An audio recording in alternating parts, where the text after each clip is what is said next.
again, this is just an opportunity to exchange thoughts and ideas. We had some pretty good exchange a couple weeks ago in Stroud. When we left that meeting, I believe that the consultants had two plans. One was the banding, K2, 3, 5, or something like that. Oh, I think it changed. And the other one, I don't know. It and changed the other one was 3 times. K5, 6 with an annex onto Stroud. So the board has been kicking around some ideas, trying to come up. We understand the banding issue, and we're fine with that. Your voices have been heard, and we did come up with a different. Actually, Tanya came up with a different configuration that we want to throw out to you. So I'm gonna hand it over to Tanya now. Hi, everybody. Thank you again for coming. It's just like school. Nobody sits in the front. All right.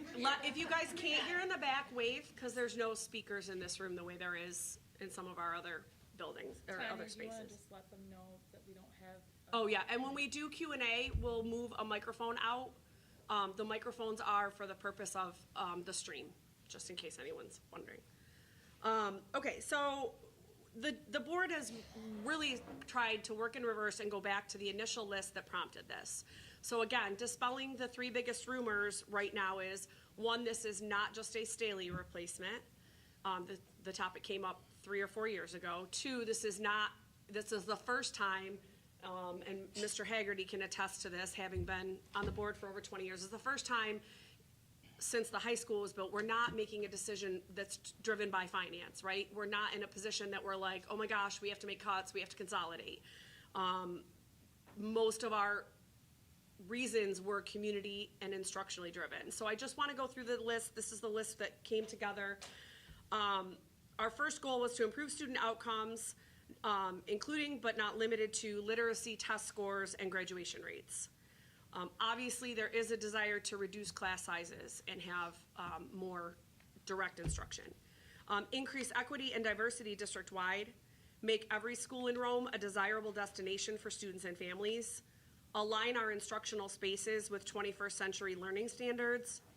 Decrease the number of special requests. Improve horizontal and vertical instruction, better preparing students for assimilation into the middle and high school. And to overcome the us, them, my school mentality, and remember that we're all Rome families wanting all Rome schools to be outstanding. We threw around some numbers, and I apologize, I don't have the last presentation with me, but we had some targeted class number sizes that Ross gave to us last time. And then when we looked at this, we also thought ideally your smaller kids would be in a building that's between 300 and 400 students. And if any of you have been to an event at one of the bigger schools like Denty or Bellamy or Staley when it was open, they'd have to often split things like assemblies or activities because you just could never accommodate for the small kids, everybody at once. So, we did talk a lot about banding because banding checked a lot of the boxes of that list. But we also have been listening to you. But we're also having to look at where are we fiscally, right? We're still waiting to hear what FEMA is going to come forward with. We know we get approximately 98 cents on the dollar for aid for construction, but that's only for instructional spaces. So anything that's not a classroom becomes incidental, and we have to build that into our costs and not overburden the community with any cost beyond the aid.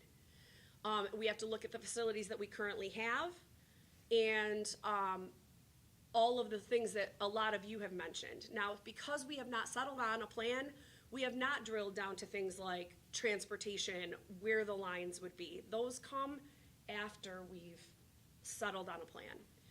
So the discussion that we've had, and again, most of us have read more studies than we can count and had conversations with each other and had conversations with people in other districts.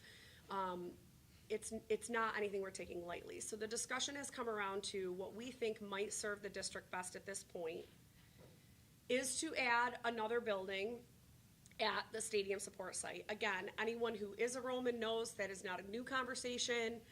It's been kicked around probably as many times as it took us to finally build this high school, right? It comes up and it goes away, and it comes up and it goes away. But with the funding that we might have, that might be reasonable. But what we think the best configuration might be, that is a compromise between the two options or three options that the consultant brought to us and the desires of the community, while still checking off the items on that list, would be K-4 elementaries, 2 5-8 middle schools, and the 9-12 high school. And the reason that we're thinking that is, again, for as many people that were not comfortable with banding, a lot of people were not comfortable with isolating sixth grade, and a lot of people had concerns about, could we reasonably put an annex at Stroud? We would lose some utilized spaces like athletic fields and parking to accomplish that.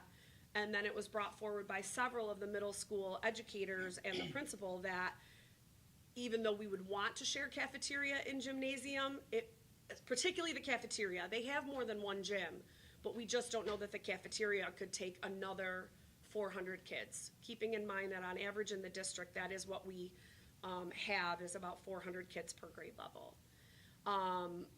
That being said, I think we kicked around two different options for where that 5-8 might live, and the goal would be to kind of isolate the 5-6 and the 7-8. Now, part of the good thing. In the same building. In the same building. So what we would look at the current Stroud would be to have one floor be the 5-6, one floor be the 7-8. What we would look at with another middle school would be kind of wings or floors, depending upon what we would leave it to our architects to tell us what they thought. Now, one option would be, any of us, I could probably ask for a poll for anybody who went to Rome, who went to Stroud, who went to Staley, and you could all vividly remember that. So with that in mind of what we were and how our city is laid out, which makes much of our decision making so challenging, right? We're not just a city, we're spread out and we have some rural areas. We looked at potentially Clough becoming that other 5-8 because it kind of gives you division, right? One is on one side of the city, one is on the other. But for other practical reasons, we thought perhaps that is the building that should be on Turn Road. You'd save some money on construction, given there's already gymnasiums there. You'd be able to use the fields, and you'd be able to share things between Stroud and whatever the new middle school would be in order to maximize use, the athletic fields and things like that. The other thing that did come up is it would also give our 5th and 6th graders earlier access to some of the classes that we've stopped offering. Health, could we get them exposed to technology? Could we, integrate them with some other things? So that's where we've landed. Again, we haven't decided, but when we looked at all the different studies we've read and all the different things that Ross brought to us, and then we had some conversations in small groups with Mr. Blake, we all felt like there's a lot of reasons that this could accomplish our instructional outcomes, help to foster a sense of community and strengthen our instructional and social desired outcomes. And the only thing it does not address is the thing that we are still stuck on. When we started talking about this in 2019, COVID hadn't happened, and we still had Staley.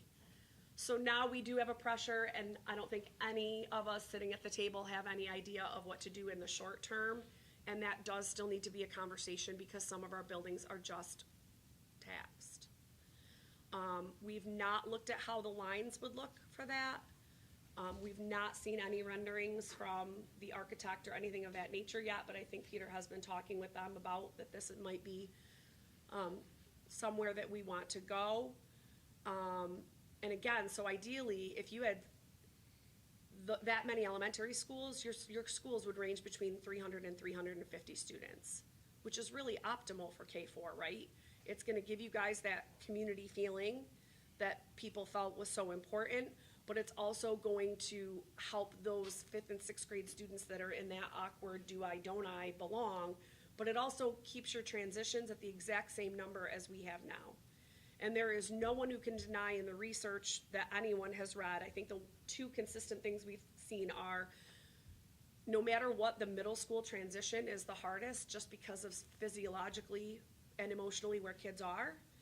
And sixth grade is the toughest grade. So perhaps moving them in fifth would make it a softer transition. Anyone want to add anything? I know Mr. Haggerty did some research and has some. Do you want me to talk? It's all If you'd like yours. to, Okay. sure.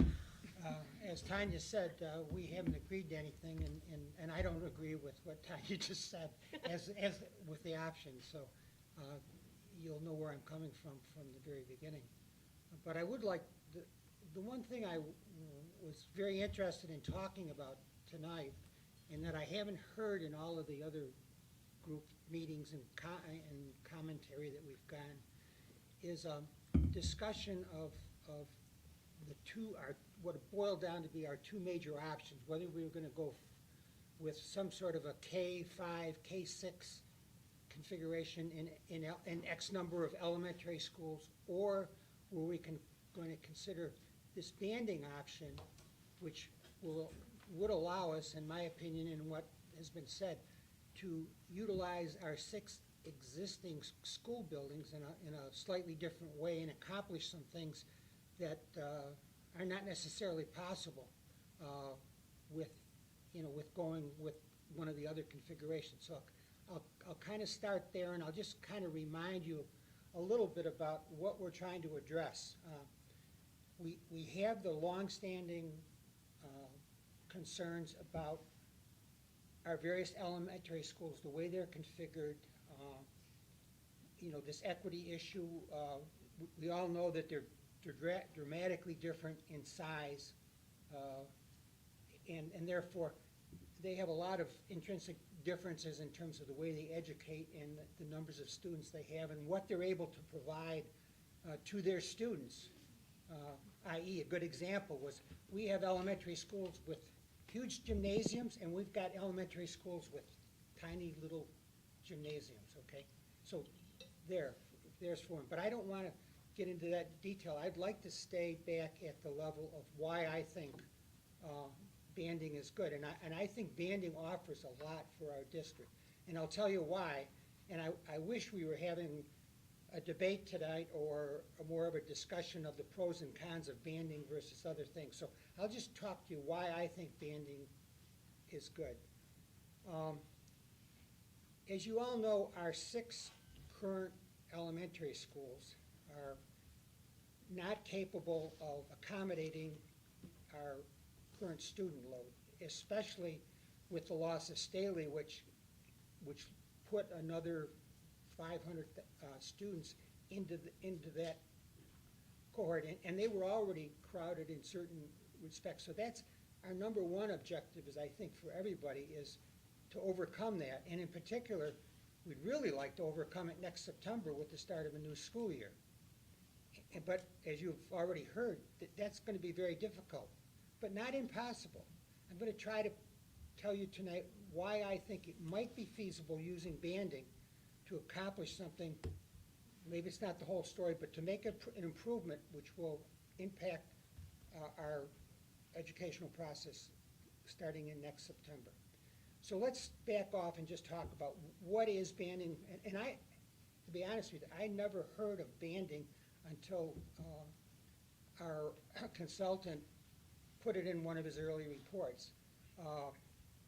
And it is simply the idea, in our case at least, through the examples that we're using, of taking and making a school, in this case a K-6 school, and putting it into 2 buildings. So we have 2 buildings. One building accommodates the lower 2 or 3 grades, 4 grades. You mentioned that we've looked at different options. And the other school represents the other grade. Put together, in total, they represent our elementary school, K-6, or something like that. Now, how does that work? Why is, with this banding, why can we do that so much better, in my opinion, than we can do if we have separate K-6 or K-5 schools? Well, if you look, and unfortunately we don't have our latest set of slides from our consultant, which were used in his last presentation, but were for the most part, not readable on the screen. That was the meeting we had at Stroud. But they are very readable and very understandable in their current form. And I think, are they on the website, Peter? Yeah, Yes. so they're out there, for you to look at. Okay, so getting back to, why banding works and why K-6 doesn't work with our 6 schools. Well, when you think about it, a larger elementary school is inherently more efficient because you've got more to work with. You've got more sections per grade level, so you can do more to accommodate. If 5 students come in, you can disperse them amongst 5 or 6 sections versus a small school that's got 2 sections where it's going to bump them up. It's that kind of a thing. And if you look at the data that they put together where they compared or put together 2 K-5 schools. One was a K-5, the other one was a banded K-5. And you look at the number of sections that resulted accommodating the same number of students now, one configuration over the other. And I really didn't realize this until I went through some of the data today, as a matter of fact. There's an efficiency of 10 or 11 sections. In other words, same number of students, pretty much the same number of students per section. There are a slight advantage to the K-5 schools in that case, but not significant. It's like maybe 20 versus 21 students at a given grade level.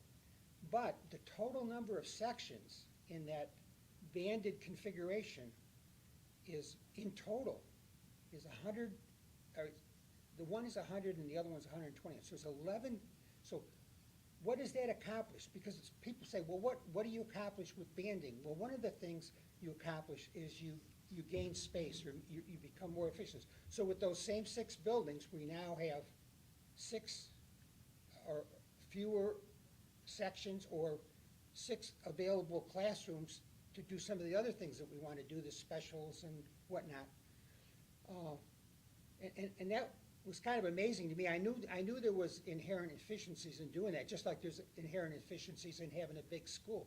And again, a banded school is like having 3, in a sense, it's a little stretch, but it's essentially like having 3 large elementary schools versus 6 somewhat, in some cases, very much smaller and somewhat smaller, like what we currently have. And that provides that advantage. So, and of course, looking towards what we're going to do in September, if we can find space in our buildings, that's a good thing. It makes it more feasible that we can do more things if we're not busting at the seams. What are some other advantages? The other advantage that has been touted is an educational advantage, and I think you've all heard that argument, about the lower grades having a different emphasis than the upper grades. And I'd just like to talk about that. I can't really talk about it like Mr. Blake can as an educator because I don't have all the terminology, but I can tell you as a school board member that for at least a half a dozen years, we've been talking about how can we improve the literacy of our elementary schools. And in particular, how can we get our younger students reading on grade level by 2nd or 3rd grade, or because they really need those skills going forward in order to learn what they're going to be picking up in the later grades. So what this does is, in that building that's housing the K2, K3, whatever, that group, there can be an emphasis on literacy, and particularly literacy at those early grades, because you're going to have a real critical mass of students. That's all you're going to have in that building is that age range. So you're going to have a lot of students to work with. You're going to have a lot of teachers. You're going to have a lot of support staff. You can really focus on early literacy. And in a similar way, if you look at the other half of our building, which is our 5-6 building, now you can focus on what our 5th and 6th or 4th and 5th grade students need. And that could be more adult, more project-based learning, as they say, things that are more inquisitive. And there's a critical mass there because guess what? They're with all of their contemporaries. How do the students benefit from this?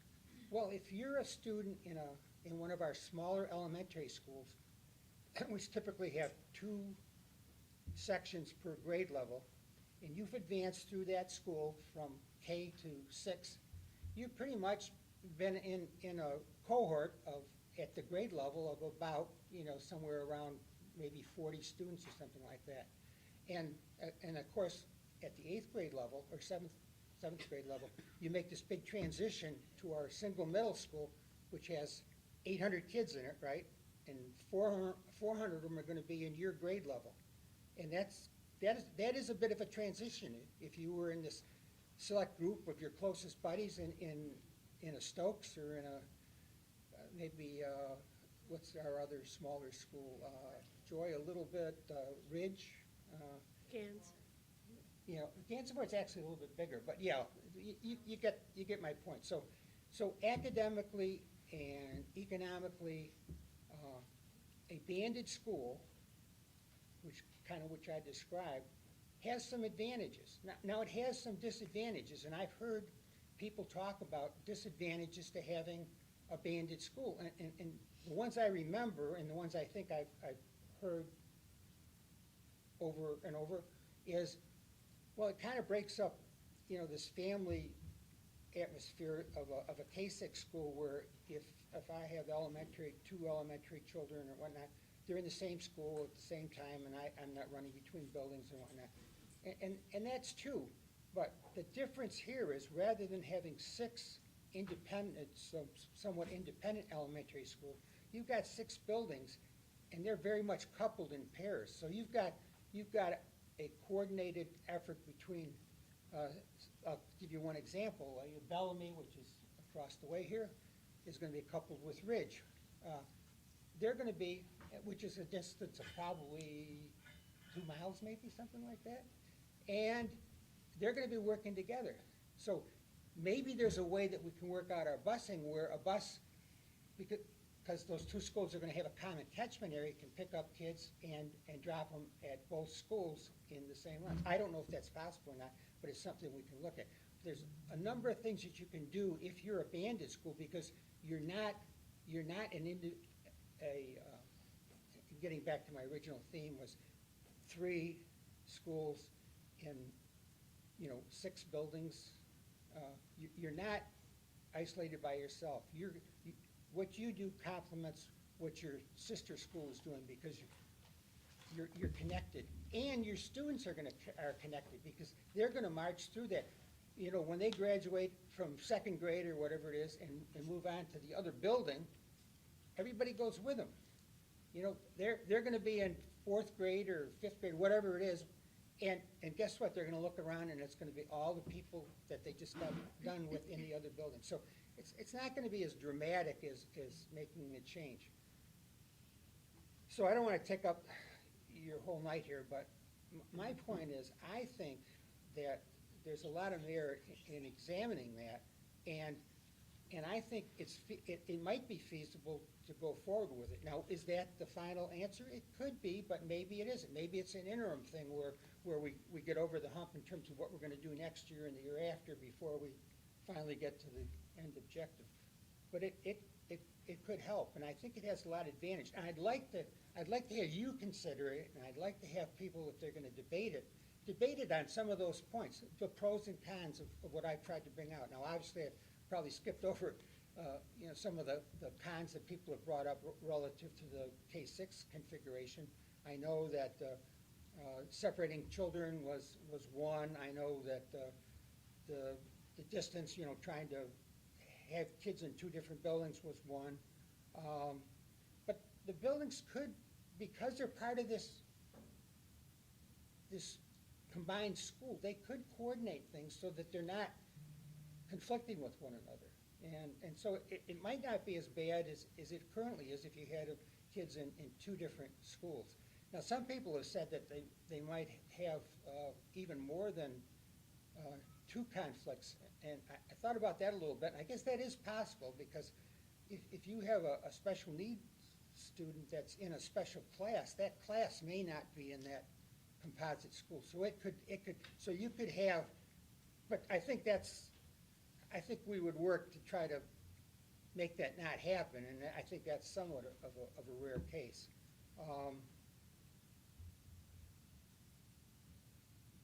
So I think there are a lot of advantages to pursuing this further. I know that overwhelmingly, certainly the parents, at least the parents that have spoken up, are in favor of a K something, K5, K6 versus over a banded school. I think I've read all of our responses and questions and answers from the numerous thought exchanges, and if you haven't read those, I mean, there's a pile of documents about that long, and it's good because those thought exchanges are trying to develop themes of how people think. What is a common idea? What's a common thought? And what do people think about that thought? And most of it has not really done, well, I won't say that. What I haven't seen there, except in little brief glimpses, and it was primarily from a couple of parents, but a few teachers kind of made a comment that said, you know, if this would have advantages to me, and they might be a fourth or fifth grade teacher or an earlier teacher, this idea of banding and being able to emphasize their grade level or what's being taught at that level, if it could work, you know, they thought it was encouraging, and they wanted to hear more, or they were at least not negative about it. So, you know, there are a few people out there, but I'll concede that the majority of people have been, that we've heard from, which is not a majority of the people in the school district, by the way. I mean, as many people have participated in this, you know, we do have 5,000 students and probably equal number of parents, counting both parents. So let's stop there. Okay, so you've heard kind of a couple different options that have been proposed and considered. What are your thoughts?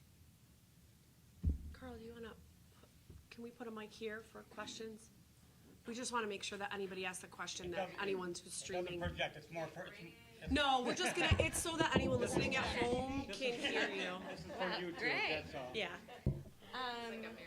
You want me to sit? You know, it's, yeah.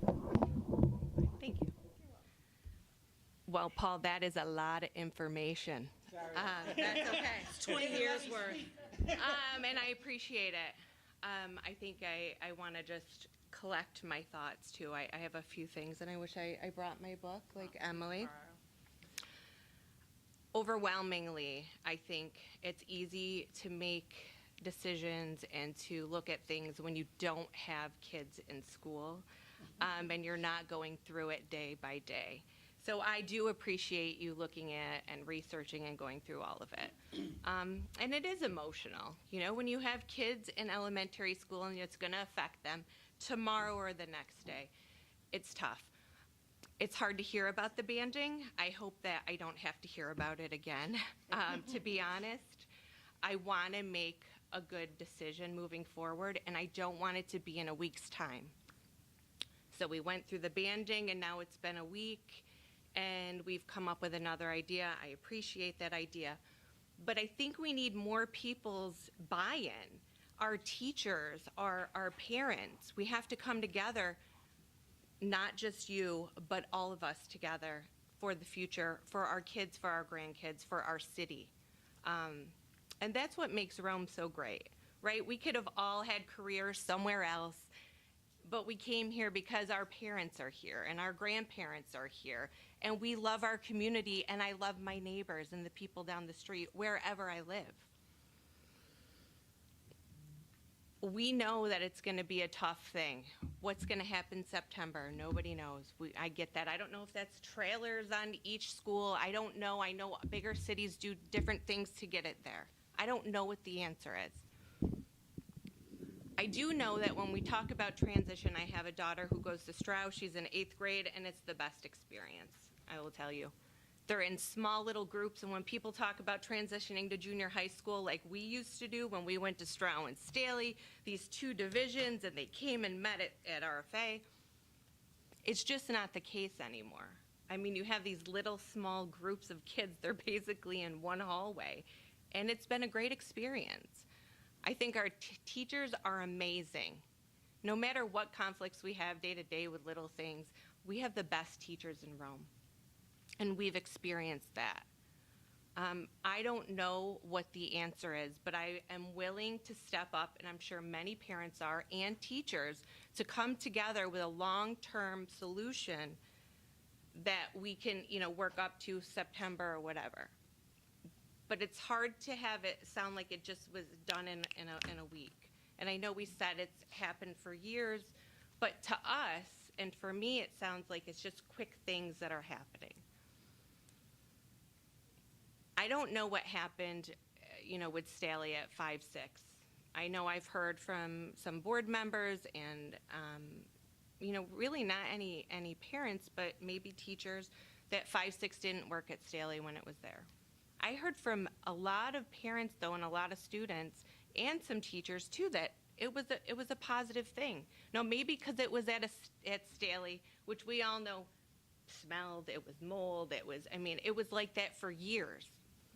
But could 5-6 be a positive experience if it's in a brand new school? So you have RFA, that's a gorgeous school. My first or second time here, the library's beautiful. Strow is beautiful. I mean, when I go in there as a parent, it looks great. We've done a great job with it. Do we put a new 5-6 school on the new site where there's a gym there and you transition? Because the thought of a 5th grader with an 8th grader right now, to me, is horrifying. That can't be what we do. And when you talk about separating 5th and 6th, well, you're not separating buses and things like that. And really, that's where a lot of issues happen on the bus. So I think we need to process things and be deep thinkers, and come together as a community. And I want to help in any way I can, and I know many people do. And I know, Paul, there are 5,000 people in here, and I know you probably have gotten emails from about 120 of them, and most of them in this room.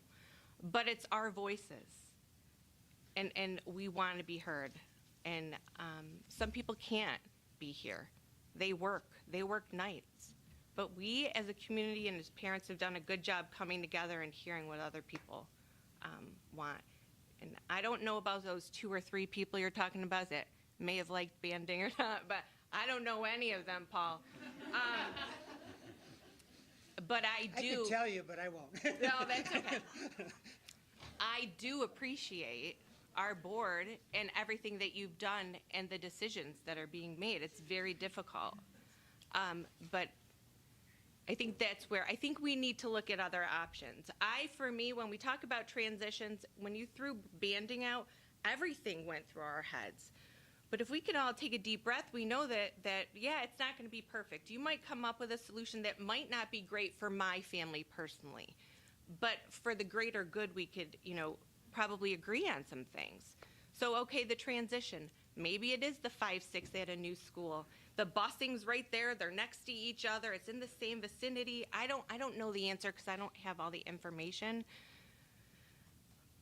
But we really got to start coming together and having more buy-in from everyone. Not just the thought exchange, but a committee or different committees that are with all of us parents and the teachers who know a lot more than we do. So, thanks. I just want to respond really quick, Kelly. So it's hard when we're hearing conflicting things, right? Because one of the big arguments against banding is we don't want more transitions. So we come up with something and say, this is the same number of transitions, and there's opposition. So it feels like we're not going to get 100% buy-in. And I can tell you, I sat on a committee in 2007, 2008. It was 31 people. I think Karen was on it as well. There were 31 of us. There were business owners, there were principals, there were teachers, there were parents, and we had a perfect plan. And the same thing happened. Parents who didn't like it undid it. And we are now, as myself and Paul, and Karen, it's frustrating for us because we're actually talking about the same problems as we were 15 years ago. I think we're talking about a little different And things, we're- though. Our class sizes are through the roof in every school. But we're also talking So- about, and trying to rectify that, we can't add on to Gansevoort. That's why Gansevoort was a building that was looked at to close then. It's landlocked, it's 3 stories, and it's 3 times as much if we want to go up on it, not out. We talked about Ridge. We can't expand it. It's already small. Right. And it's in the most horrible, even if if all other things aside, the traffic pattern there is the most terrifying thing ever, and no one can walk to Ridge Mills. No one. The only 2 schools that we really have any significant amount of walkers at anymore, especially if anybody gets a chance to go look at, as Paul mentioned, the new documents from Ross are online. The black lines are our current catchment areas, and then the colors are what he proposed. There are kids who live out past Walmart, getting on a bus every day and going to John Joy. There are kids on the far side of the lake that used to be Joy or Ridge that go all the way around the lake now and go to Stokes. Like, someone said the other night, they're like, well, we don't want bus rides that are more than 45 minutes. We have kids right now whose bus rides, when they were put out, were an hour and 12 minutes, an hour and 14 minutes. There are kids on the bus that long now. So we did do exactly what you're saying, and there was still opposition, and there was still unrest. And now, because we got it wrong 15 years ago, then we said, okay, wait, we're gonna try to go back to K6. And same thing, that wasn't working. And so I know it's easy to come in this room and be like, okay, well, they only just thought about it. No, like, this consumes us. Every one of us is reading every night, emailing the other, calling someone. You know, Joe's not here tonight, but he said, talking to parents in Clinton, Clinton actually does a 5-8. And they do it in a similar way. They're a lot smaller than we are. Yeah. Well, I get it, but I'm saying there are other districts that are. And I understand that, and I don't want to look backwards. At this point, we just got to move forward. I mean, because we are going to be in September. I mean, it's close. And But we're not talking about, we understand that whatever our long-range plan is, has to involve some construction projects, and, like, it's not a tomorrow thing.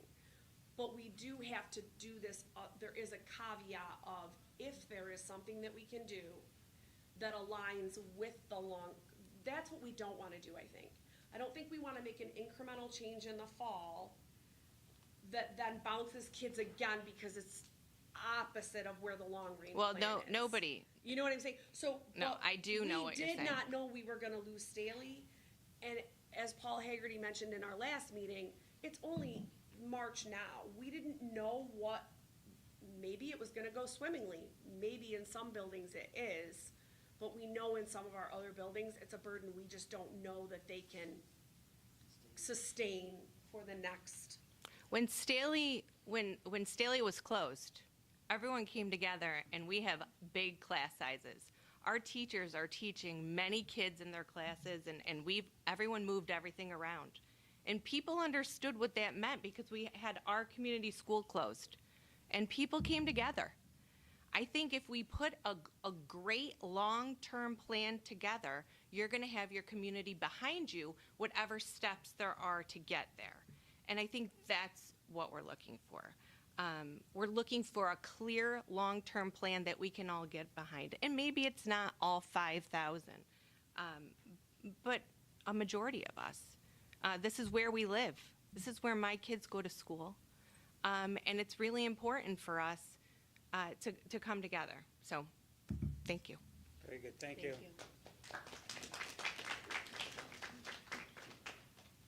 Anybody else?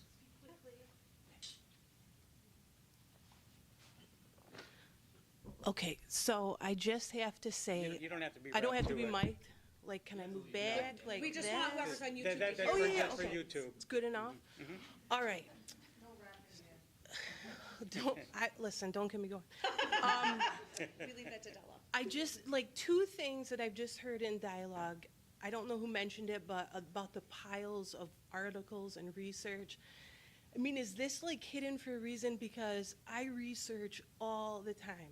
And I mean, it's part of my job. It's what I teach. And I am just unable to find research the way I've heard that you have that just excites me about it and makes me feel it's the right thing. Like, if you have these documents that you say, could we have like a common folder for parents to access? I mean, maybe I'm not looking in the right places. It's not called grade banding, it's called the Princeton Plan. Yes, it is.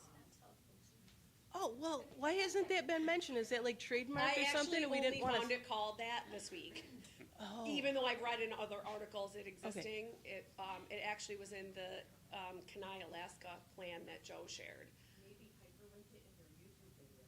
I mean, right, just if, I'm just saying if you want people to not be as fearful or skeptical, you talk about the research, like, let us access whatever it is you're reading that you feel so strongly in. And I say that truthfully, not sarcastically, because I know I come across sarcastic sometimes.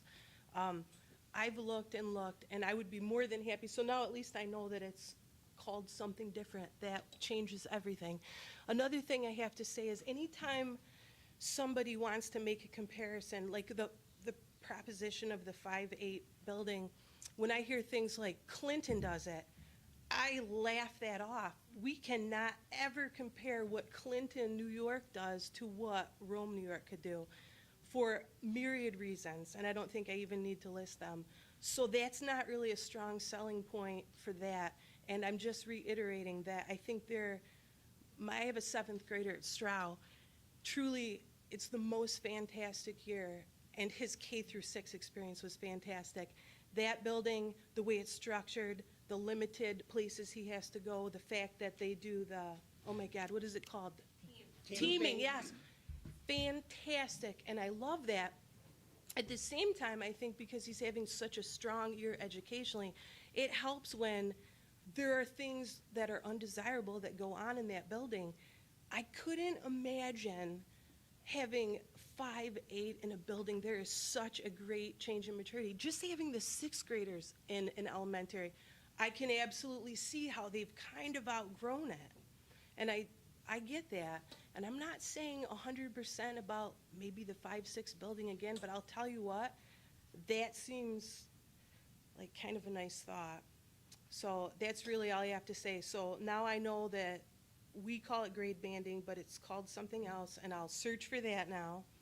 But I do think, again, if you want more community support and buy-in and what have you, sharing the things that you have read or looked at and feel strongly in might be the way to go.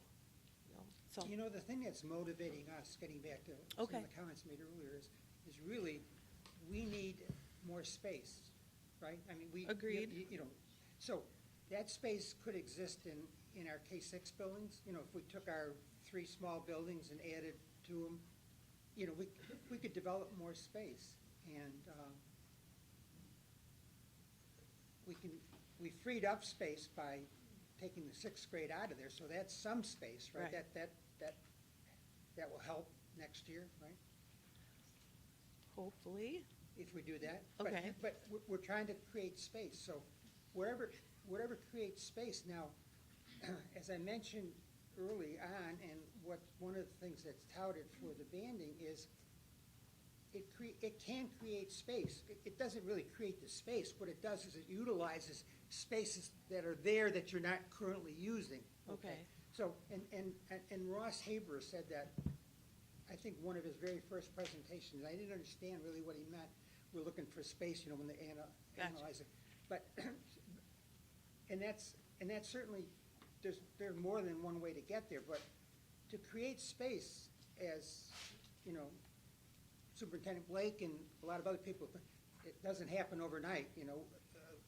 We'll, unless we can do it with temporary structures, and even that is a challenge these days. Yeah, you're in a spot for sure. So We're in a spot, I'm sorry. It doesn't make one better than the other, but what I'm saying, and one of the inherent things about this banding is it utilizes our space better. And the one thing we have right now is we have 6 buildings, right? They're the wrong size, but if we can get more space out of them, that's a good thing. And that's kind of what's happening. Okay. So that's, now, the other thing I didn't talk about, but I think if you don't mind, I'd like to comment on it a little bit. Please do. The middle school concept, bothers me is it, I think bothered you and a few other people. The 5-8 Yeah, proposal. yeah, or Thank you. whatever. And the reason it bothers me is this, we have a very, as you've pointed out, a very viable middle school right now in Stroud that accommodates 800 kids, exactly the number of kids we have at the 7th and 8th grade levels, okay? Mm. Now, we, in creating 2 middle schools, we're gonna basically do something to Stroud that's gonna either remove space or share space or something like that. And we're gonna try to create that same space in another building, and we're gonna tell ourselves that these 2 halves are equal to what the current whole we have. I'm not convinced that that is really, really true. You know, I spent a lot of time in Stroud, and I know all the things you were talking about in terms of the new science labs and the art labs and It's all beautiful. the stuff that they've done that really caters to those 7th and 8th grade students. And it seems like it would be a great place to go to middle school. Are we gonna be able to do that in 2? And then what about those other kids that don't belong with the, as somebody said, with the 8th graders? You know, where are they gonna be? Are they gonna be in an addendum? I think that's gonna be tough. I think the 5-6 school, you know, could work. I think it worked at Staley. I spent a lot of time at Staley for a number of years when it was a 5-6 school, and it was pretty exciting. I mean, it wasn't perfect for everybody, but if you remember back to those days, they had really large groups. Again, it was that critical mass of students.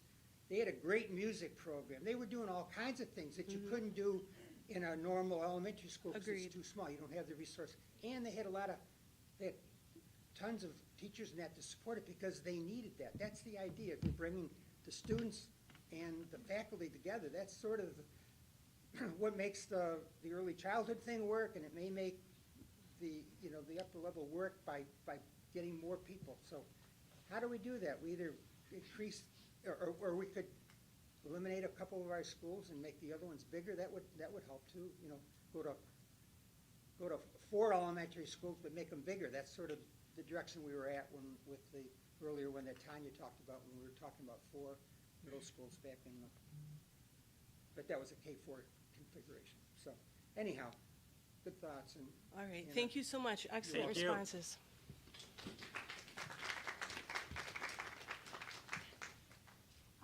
I have some data and research for the board, and these are all of my public findings. Mr. Haggerty, I'm going to apologize now, ahead of time. Nice to see you, Mrs. Langford. Nice to see you too. Thank you, Board of Ed, for allowing us to meet with you again to get a better understanding of what you, the board, are looking to do to redistrict Rome City School District. The questions have been raised based on the information that was presented by the consulting firm. During our last ad hoc meeting, the consulting firm presented 2 different ways in which Rome City School District could be restructured.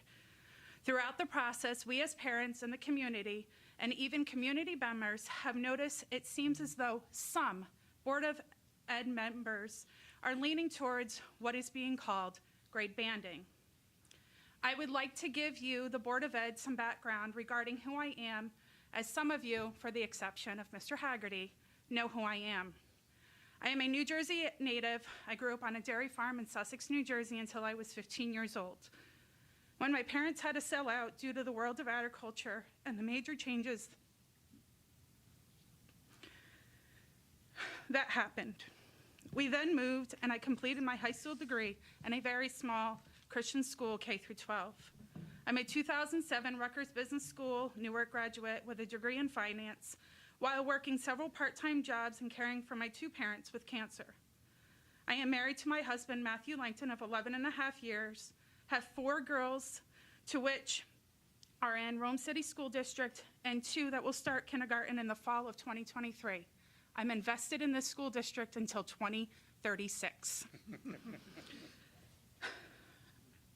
Matt and I have a dairy farm, and yes, our children attend Ridge Mills. I work full-time for a small family-owned and operated septic company and do bookkeeping on the side for 2 other small businesses.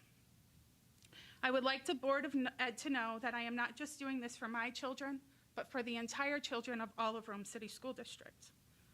We as a community will be affected by this decision. So with that being said, I have been very busy since the last ad hoc meeting. I've been working on research and seeing what grade banding idea is all about. After doing several days of research, I have found that grade banding should be referred to what is called by the school administration world as the Princeton Plan. The Princeton Plan was developed in 1948 to help in ending the racial imbalance in schools and getting rid of segregation. There's an article in the New York Times, and it is dated 6/21/1964. At our last meeting, Mr. Ross mentioned that there were 3 schools doing grade banding and having great success. I'm not a person that just takes the word of someone. With that, I started looking to see how I would be able to see how schools are graded, as it seems as though that's what the board is trying to improve. Through my research, I located Niche. Niche collects data by using public records like the Department of Education, FBI, US Census, and so forth. And Niche is actually used in the real estate world. If you look at a real estate listing, it'll tell you how the schools are graded, and they use that information. I use this website to look up Rome City School District along with the 3 districts that Mr. Ross mentioned.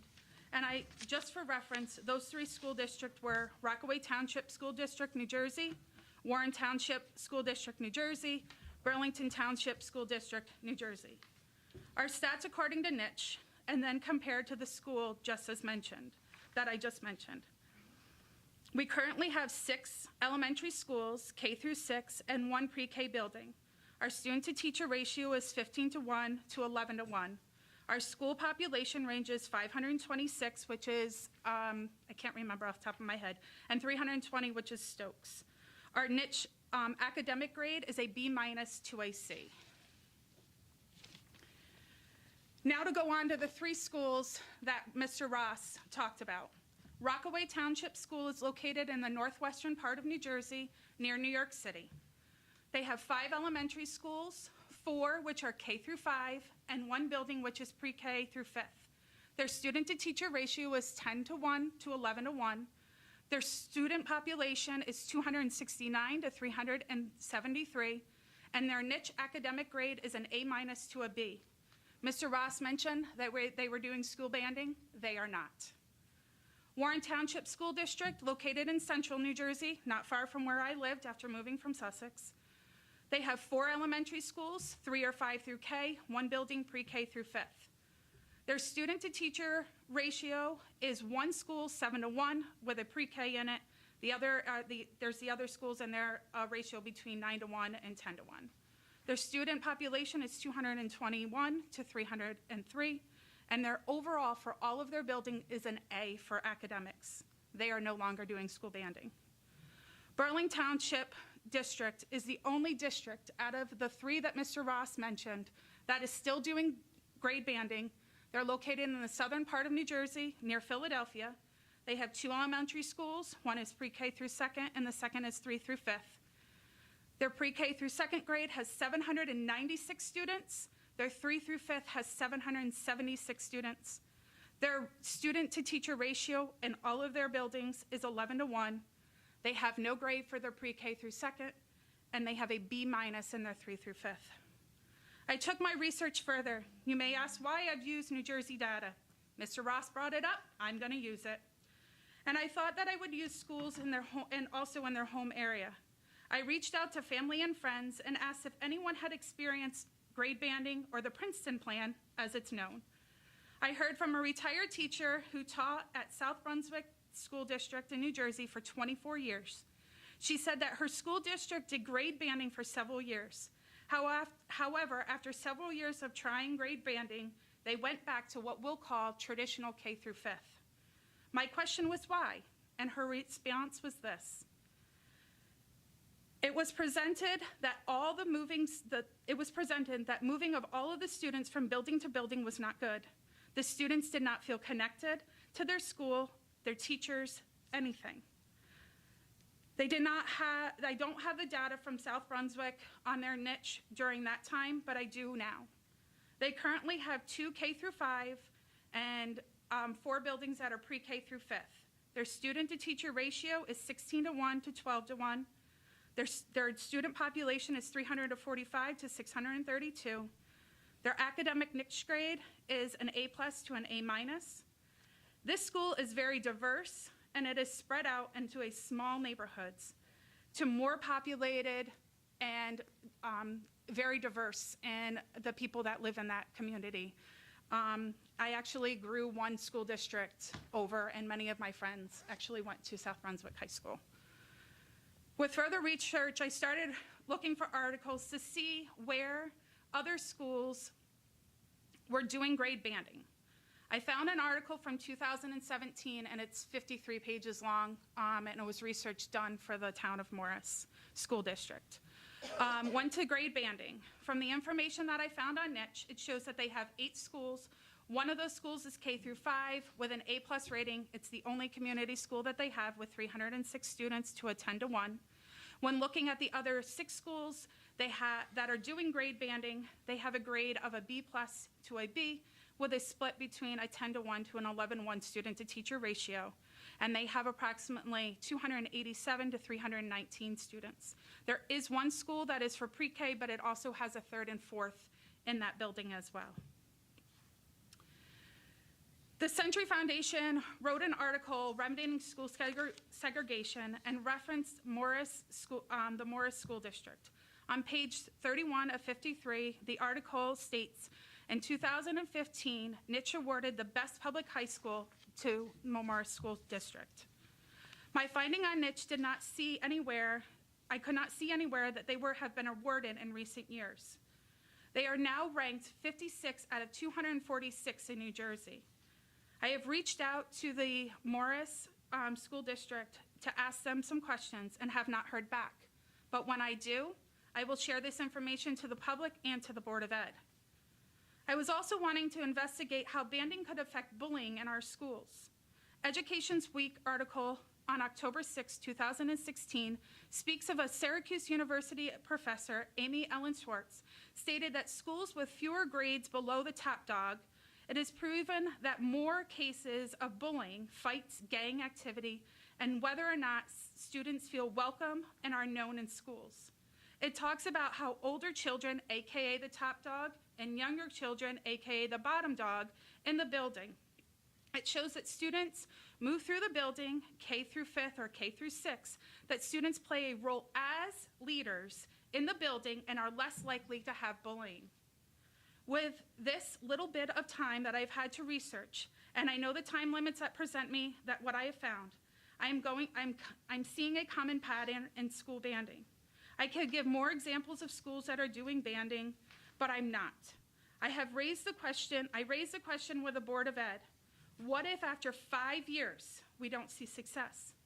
Are we going to hire another consulting firm to tell us how we, Rome City School District, should redistrict yet again? How is having larger schools and no longer having small community schools going to help our children? How is moving our children through 6 buildings in their educational career going to help them? How are the children that are going to school looking for someone to love them supposed to feel connected to the teachers and the staff if they are shuffled from this building to that building to that building? Next, the consulting firm, as of the last meeting, did not look at things such as transportation. As you know, that I already work in transportation daily, I have to deal with DOT and the rules of regulation. As of February 7th this year, a new federal law was passed that anyone wanting to get their CDL license will no longer be able to simply take a written test and be able to complete their hours needed to be able to take their road test. They will now need to complete an entry-level driver's training course for an approximate cost for a Class B driver's license with a corporate discount of $2,100. It's actually almost $2,200 if using our buses, and then for a Class B would be $3,695 if using our own buses. If it's not a corporate, it's $5,800 to almost $5,900 for a non-corporate company to get a CDL license right now. And I called and got these numbers from these schools that are actually doing this. And one of them is on base. Bus drivers are not exempt from this at all. After my research and the information that I have, I leave you with the Board of Education with a few questions. May I ask, why are we doing this yet again? Please correct me if I'm wrong. If we redistrict, we will not be graded for 5 years, and that means that we will be off a list for a period of time. What are we going to do if this doesn't work? Spend money of our taxpayers for a newfangled experience that looks pretty and sparkly, and let our children be lab rats? Would the Board of Ed please provide us parents and community members with information that you have done separate from the consulting's data that you have provided and feel as though grade banding is the best fit for our schools? Has the Board of Ed thought about why large cities are not doing this type of structure? New York City doesn't do it. They have small community schools. They're pre-K through 6th or pre-K through 8th. Are we doing this to help our children or figure out how we can balance the budget? Lastly, has the Board of Ed reached out to any other school districts to see how banding is working, or if they're looking at switching back to traditional K through 5, K through 6 school structure? Thank you for your time, and I ask that you take into consideration some of the points that I have made, as well as other parents and community members have presented tonight and Monday night at the last Board of Ed meeting. Remember, this is about the future of our children and the future of the whole Rome City community. Thank you. Very well done, thank you.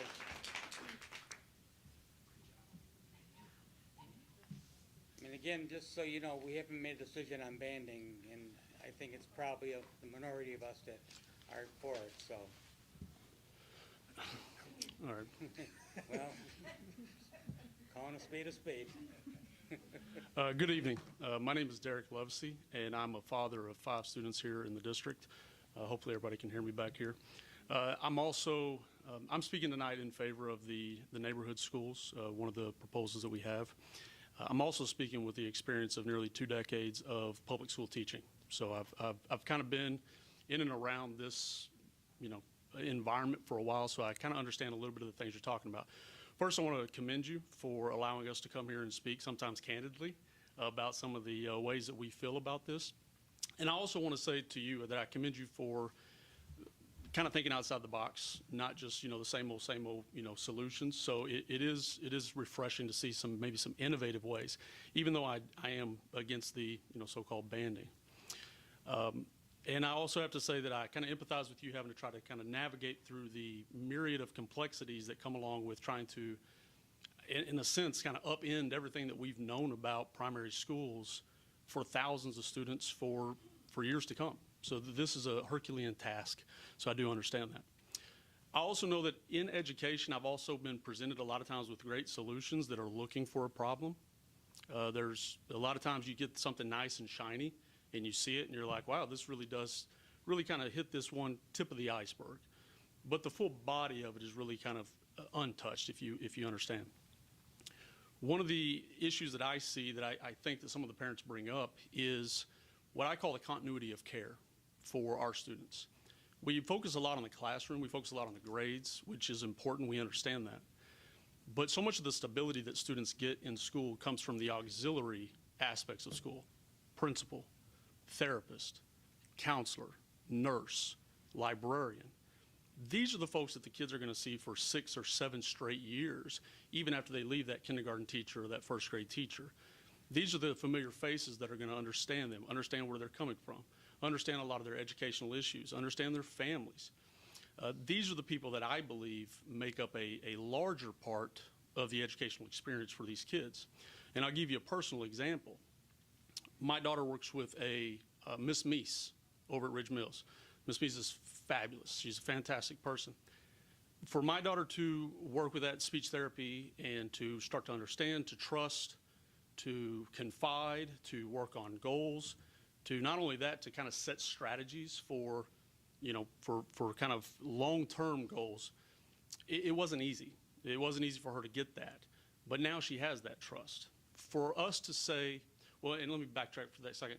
Ms. Meese also communicates with us, and we also have some of our outside resources that also communicate with the schools with that same. And so we're all on the same page. We have kind of a group that's all working together.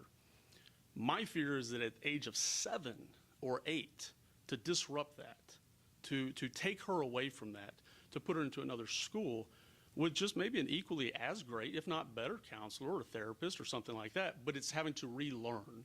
It's having to now, okay, now let me understand. Now we already have strategies that we're working, but now we're changing those. We already had something that we were talking about. Now we're gonna switch that. There's gonna be a lack of communication at first, and there may even be a regression. And that's my biggest fear of trying to go for this banding. So again, I know there's a lot of options that were presented tonight. I will say I'm very strongly against 2 middle schools. I don't know how everybody else feels about that, but I feel like that would also weaken your extracurriculars greatly. You're going to have to double up on coaches, double up on band, double up on all. It's a lot more that you're going to have to do now. But again, I just feel like making a transition, and I think any research that you read about stability, about forcing kids to have to change, especially at a younger age, I don't think it outweighs all the positives that we'll get with logistics that maybe banding may solve. Thank you. All right, thank you.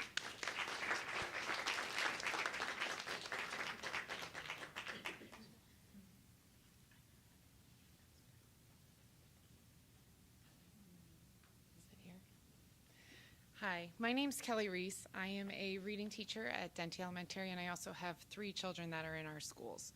And I just wanted to thank everybody for all of their thoughts and for being here and for all of you and what you've done to prepare for this. But I just wanted to talk briefly about the test scores, specifically in literacy.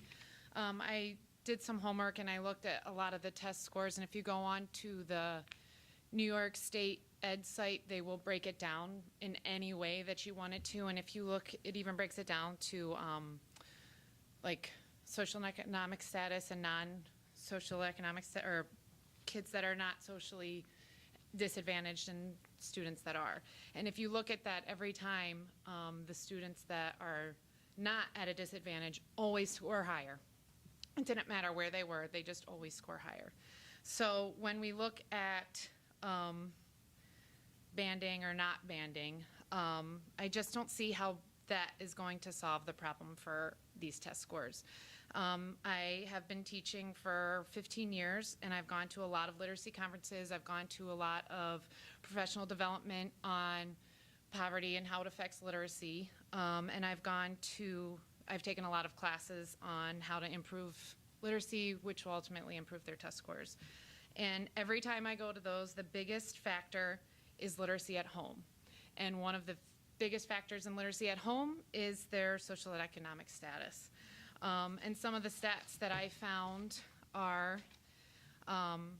according to the Department of Education, the more students read or are read to for fun on their own at home, the higher their reading scores are. In a study of nearly 100,000 U.S. school children, access to printed materials was the key variable affecting reading acquisition. Children's academic success at ages 9 and 10 can be attributed to the amount of talk they hear from birth through age 3. The number of books in the home correlates significantly with higher reading scores for children. Then there's some other stats on social and cultural impacts of literacy. Only 35% of public school students were at or above proficient in grade 4 reading. Researchers estimate that before entering kindergarten, cognitive scores for children of low-income families are likely to average 60% lower than those in highest socioeconomic groups. On average, children in economically depressed communities have 0 to 2 age-appropriate books in their homes. And I say all these stats to look at if we want to move that needle that's been spoken about test scores. I don't think banding is going to do that. If we look at what the research says, it's literacy, promoting literacy at home.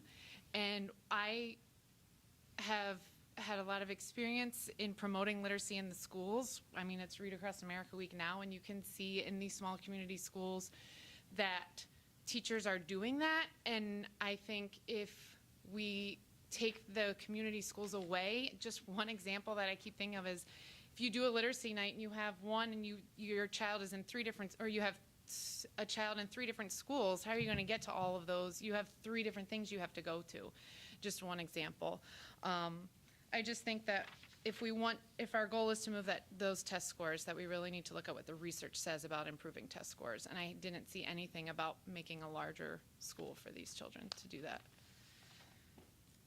That's all. Thank you. I do want to point out, though, that is one of the reasons for the conversation about the importance of, no matter which plan we went with, amending the lines, because, and I'm going to have to find it, but one of the articles I read we do know that. We know that correlation between poverty and not hearing enough words and not being read to at home.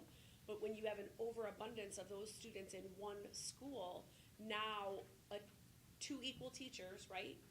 One with a classroom of 80% of kids that don't have that, and one that maybe it's 25%, where is there more likelihood to move the needle? So even if you were a K-5 or a K-6, adjusting those lines to where there's not as much disparity gives everyone a better chance for success. And one of the articles I did read said lower income students who can get into a more middle to high income environment, children rise to the level of their peers, and they're hearing the language skills from their peers that they're not hearing elsewhere. But I guess my argument was... So even in a K-5 is what we're saying. I'm sorry. K-5 was the lines was one of the other things we're looking at, not just... Right, but I think my argument is more that I don't think it matters so much as to where they're learning, as long as it's in a smaller setting, and we need to hit the target on promoting literacy to move these test scores and not so much moving them and transitioning them, because the relationships that are built are going to promote a safe space for them to learn, to open up, and to say, oh, I don't have books at home. I had a conversation with a student today. Did you read last night, Mrs. Reese? I don't have any books at home. Okay, well, but if we're not developing those relationships, I mean, I've had this student for 2 years, and I just found out that this is where they are. We're not going to get, in my opinion, as much success as we would. So Kelly? Yes. Why doesn't the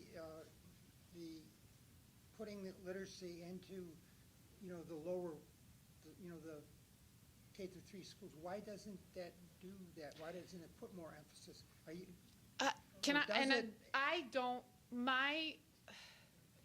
Because the bigger it is, I think the less, my thing is developing relationships, but also I think we have this false interpretation of the larger the school, the more opportunity. But in an elementary school, I mean, and I've unfortunately had to move around a lot, and I've seen different types of schools.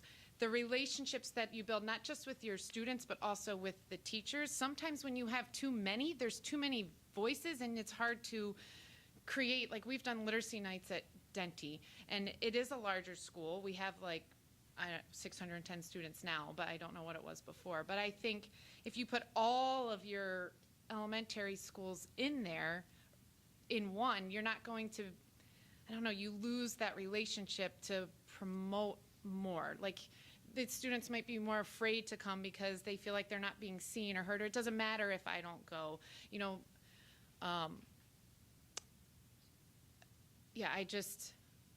The comfort of knowing and feeling that at-home environment is so important. And I think in the bigger school for these younger kids, they want to talk, they want to be heard, and I think if it's too big, they're going to get lost in the shuffle. Well, they're the same schools, right? There's just more of a... It's not the same, though. When you look at it, I just think of my own students, or my own children. When they go to school, they have developed a relationship. Let's just take their principal, for example. Put the same student in a building of 700 kids, their interaction with that principal is not near as much as if it were in a smaller school. I mean, even the chances to say hello to the same people, you just kind of, and I know in high school it's kind of different. You already have developed your friendships, you've developed who you are, more so than you would as a younger student. So were you at Denty when it was a K-4? And do you feel like... I was at Denty when it was a K-4. Okay. And so that's some of what you saw, right? Like, that is some of what worked when it was K-4. It was less students overall. I think But they were still there for 5 years. Yes, I don't know the student number, if it was less than it was. It was less than now, but not less than prior to state closure. Okay, I thought it was about the same. Clarification question, because you're talking about larger, so I want to make sure I understand. If what you're imagining with these sister schools, the term you used, would there be more students in the building than there are now? Because you're saying. No, the larger. buildings would be Shouldn't the be, same, no. it's just that you The same take two buildings and building, call but it different school. grades, different More of the same grade, so more of the same age and grade, but the same number. No matter what we do, the average and what we've seen is our, we go probably between 750 and 850, right? Some years you have like 800 and, some years you have like, sorry, I'm going back to my Staley years when I was always counting the number of 5.6 and how many pencils are we ordering? How many wattles? So some years when Staley was a 5.6, we would have like 746 or I think the biggest year we had 822. And- So on average, our grades in Rome, you guys would agree, other than pre-K kind of fluctuates year to year for how much space we have, but 400 kids, right? If you just ballparked it. So so I even add that, I made a note of that, so I'm like, okay, so if you had K2 in a building, we have 1,200 K2 students in Rome. If you have K3, that's 1,600 students. If you have K6, that's 2,800 students. You have K8, you're gonna add another, someone in the room tonight had emailed us and said, well, other districts make K8 work.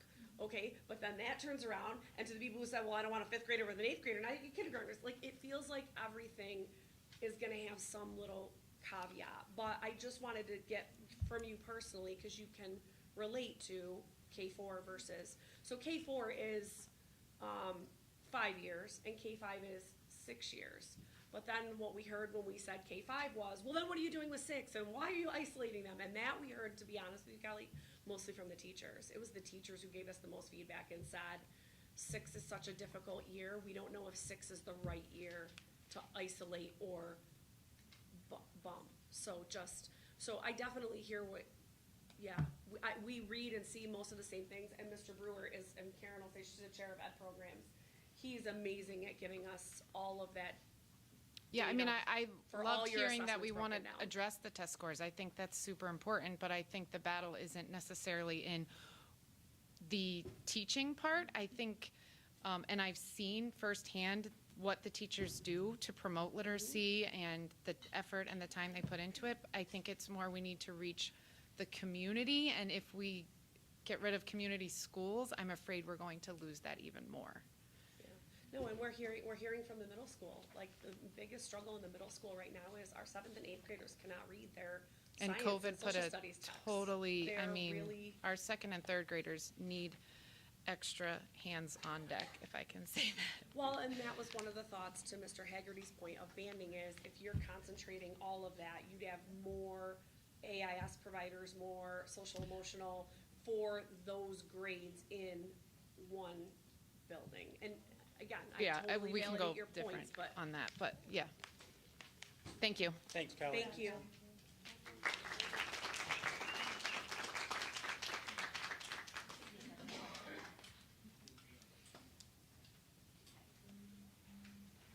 Nice to see everyone without a mask. Yes. Amen. Despite how you might feel. So thank you, of course. I think I spoke on Monday. I'm obviously pro community schools. First, I love your socks. I've been staring at them. He's wearing Dwight socks, for anyone who hasn't seen them. So I want to piggyback off the conversation that was just had, and then I actually have a question that I heard you may have the answer for. So good then. So the first is, in addition to lean consulting and all of that, I've been a business director. I remember being a mentor, back in elementary school. And I just want everyone to remember, we talk about everyone being in a big classroom and rising to the top. I think we've all been in a class, in a new school, in a new employer, where you're sitting in a room and you're watching people not ask questions because you don't want to be the dumbest person in the room. So I think that's really prevalent in kids because they all want to be the smartest, they want to be the fastest, they want to be the first to lunch.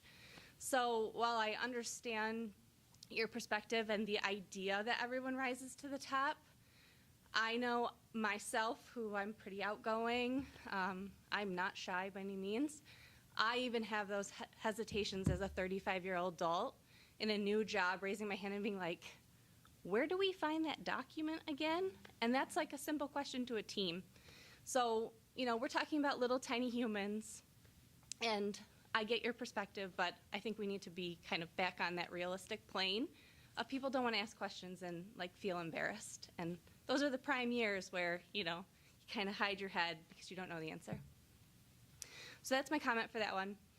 I hear a lot from the community about Fort Stanwix. I mean, I was a Stokes Eagle, White Eagle, woo-hoo, right? But I remember going to Staley because we switched school districts, and Fort Stanwix was like what everyone talked about. And I drive past it, and I see it still has its for sale sign, even though it's technically under contract. So I'm just wondering, like, have we reached out? It's an existing building. We know the community loves it. It's really great from like an older, like 5 through 6 kind of, or even back to an elementary school option. So I was just wondering if I heard that had gotten brought up at a previous board meeting I was not at. So I was just kind of wondering, what is the status of, like, have we reached out to see if that's like a viable option, buying someone out of the contract or potentially still renting it out? We asked that. We did ask that. The board did ask if it was even usable for temporary space.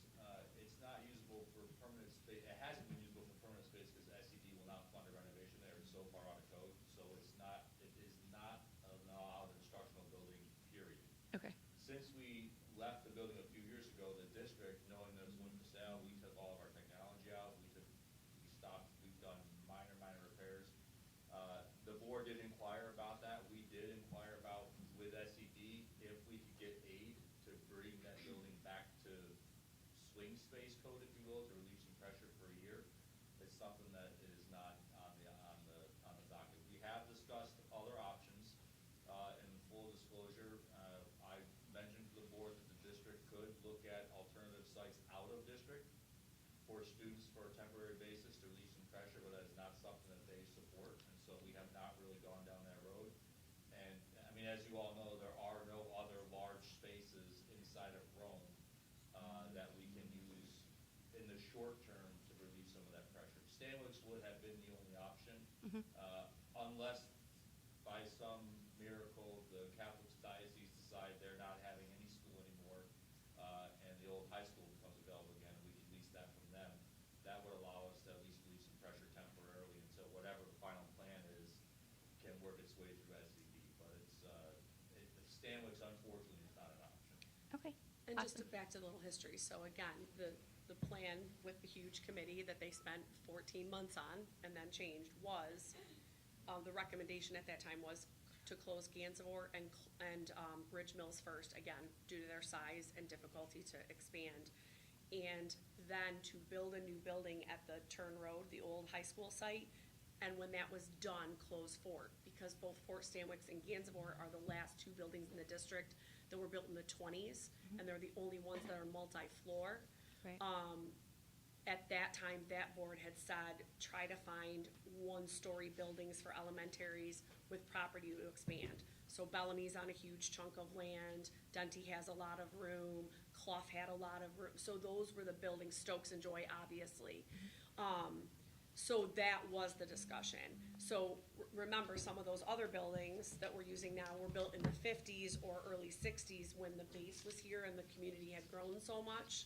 So they were newer and 1-story. So that there was a history and there was a conversation, and it was essentially to flip that. But to Mr. Blake's point, we have not utilized that building since kids left there in June of 2018, and there's been no occupancy there, even as a swing space since then, so 4 years now.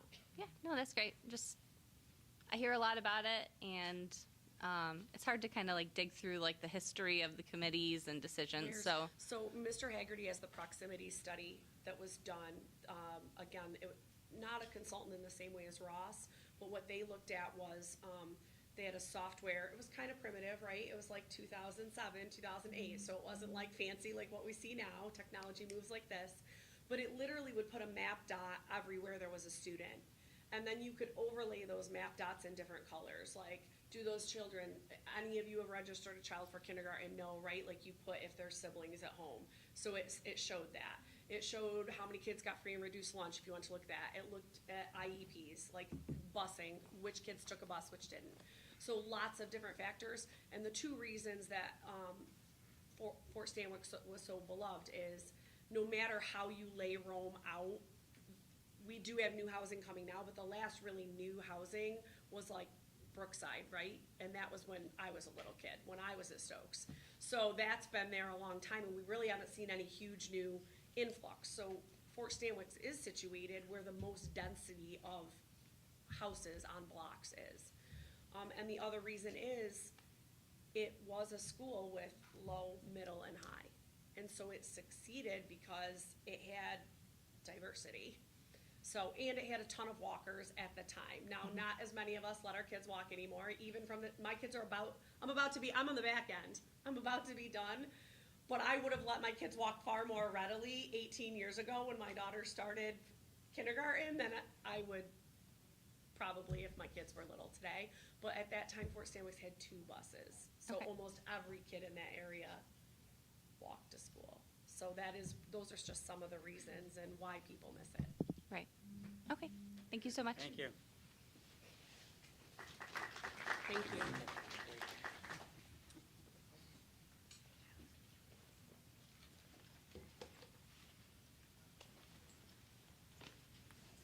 Hi, my name is Brianne Wilson.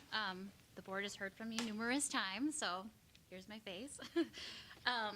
First of all, I just want to thank everybody that is on the board because I feel like tonight is the first glimmer of hope that I've gotten that you are hearing us and that you're considering our thoughts and considering, really considering and putting into a plan into action that will support some of the things that we're saying. I do work in a district where we do have a K4, 5-8, 9-12 breakdown. It can work. I do have concerns in Rome about 2 5-8 schools, but I do feel like it is something that could work. If we have to come to a compromise, I feel like this is probably the most feasible compromise that our district should consider. Obviously, I support community schools. I would love every kid to be in a K-6 school for here into eternity. But obviously, with population differences and things that we want to accomplish, I'm not sure that that's possible here in Rome. We do need to keep kids together as long as we can, so I think that's another reason why the K4, even though it's not exactly what we would hope for, is a good compromise for us to consider. I feel like some of the voices that have spoken tonight have read the things that I've sent to you and that are echoing them. So I'm hoping that you're hearing those consistent messages and that you're hearing them over and over and over and understanding that everyone who is here tonight, I am assuming, has those same feelings. So it is an overwhelming majority. Is it all 5,000 kids represented by every single parent? No, obviously not. Kids that are in the high school, probably their parents aren't here. It's not going to impact them. So I want everyone to understand that we that are here are speaking on behalf of the kids that will be impacted. Those kids are going to move on together, so we do want the best for them so that when they get up into the high school that they're all successful together because it is the Rome City School District. It's whatever year they graduate. Moving to a middle school setting in a 5-8 does have some benefits. You can implement AIS classes, resource classes, really cinch down to what those kids need. You can also introduce electives at that point. So there are some benefits to those kind of things. Transitions are tricky. So I hear, well, 6th grade is a tricky transition. I can tell you in our building, 5th grade is a tricky transition. Whatever year that transition happens, it is very difficult. I'm hoping that, I know Mr. Blake has connections between all the districts that make those transitions from K4 or K5 to a middle school setting. I hope that you really work with other districts that do this to hone in on what's successful. We do teaming. I know that teaming is done in Strong right now. It's very, very, very important that it's very thoughtful and very detailed on how this is implemented. making them different levels, making them different hallways, all things that I know that you will consider, but please, the transition is important and how it's dealt out is super important. But I do want you to understand that it is important to all of us that our kids are together. So I thank you for considering the K-4, because I think it's going to have to be a compromise that we make. And I hope that moving forward, you continue to get the community's input and that you really seek out the experts from the teachers, from other districts, or the people that are involved to see how things need to move forward and to really get, I know it's an emotional kind of thing, but we really want our input heard, and I appreciate you all taking that into consideration. Can I ask you, Yes. at your school, do you also group or just do the teaming? So we just do a teaming, so we have a core set of teachers. We have math, science, social studies, and ELA. Our district is obviously a lot smaller than Rome is, so those kids stay within that core team for the year, and then they move on to the next grade level.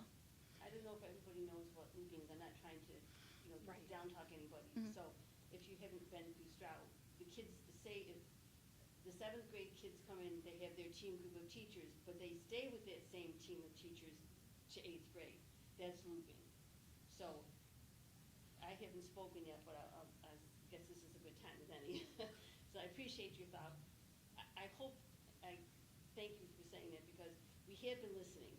So I think when John alluded that the majority has listened and banding is not at the top of our list anymore, okay? So now we have to come up with where do we go to next. So that's why we had suggested the K-4 and the 5-8 and then the high school model. And I was leaning towards that because to this point, if we get the 5th and 6th graders together in 2 separate buildings, we can do the teaming. And I'd probably be pushing for looping, because to all these things about keeping the kids together, building the relationships when you have a student that has speech and language, or you have a student that's resource. In that setting with the 2 buildings, you've got the smaller number of kids, you can do those kind of things. So that's kind of where I was leaning. I'm glad to hear that you're saying that you could support that that's a compromise. We also have the option of, doing the 6th. I mean, that was mentioned tonight. But it's one more transition. It's another transition. So. And I appreciate that this eliminates an extra transition.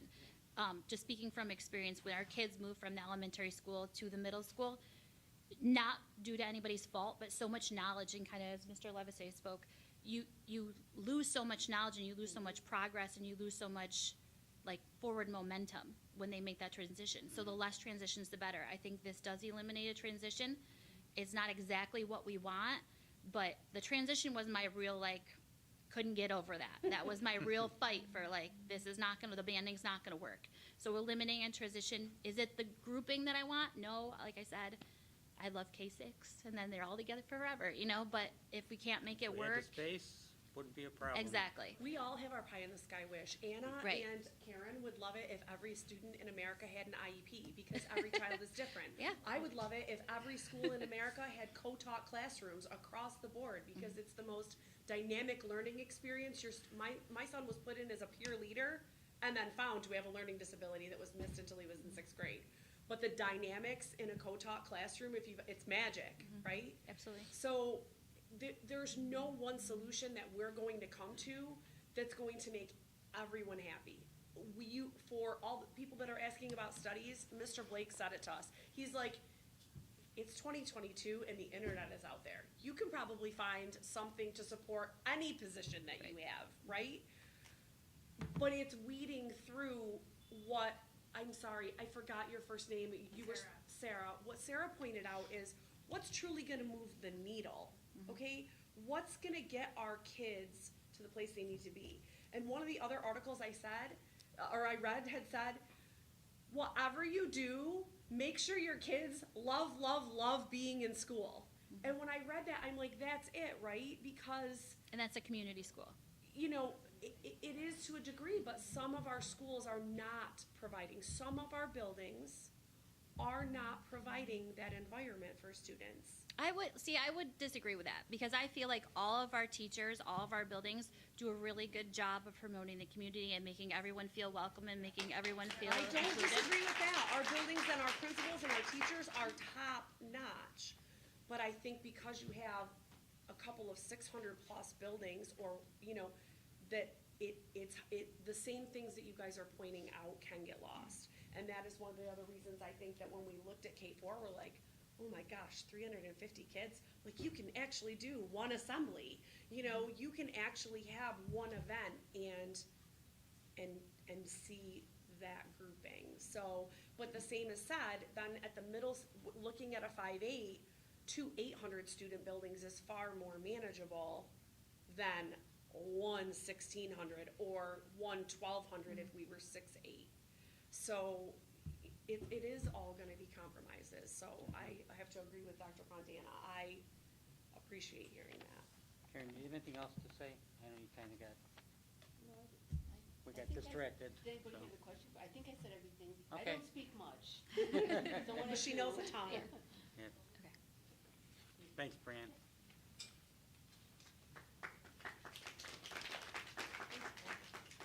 I'm just going to go next because I'm going to piggyback off of that. I'm Bridget Tagliaferri, so thank you all. I truly do believe that you guys are open to options. I do believe that. And I think that we as parents have to compromise too. So we're not going to get, we can't sit here and say, well, we don't want to isolate sixth graders, but we don't want transitions, but we don't want that. Well, there's no model that does all those things for us, so we have to kind of come up with one. Mr. Haggerty, I appreciate your passion for grade banding, but you just almost sold me on a few points, but not all the way. He's trying. And he's trying so hard, like he's not backing down. And I think that's some of I think it was refreshing because I think we heard your opinions tonight, and that's something that hasn't been provided in the past few meetings. So I think some of it was fear-based, like what's going to happen? They're not with us. They're not willing to even talk about what their thoughts are, except Mr. Haggerty. So I think that hearing this tonight is a good move.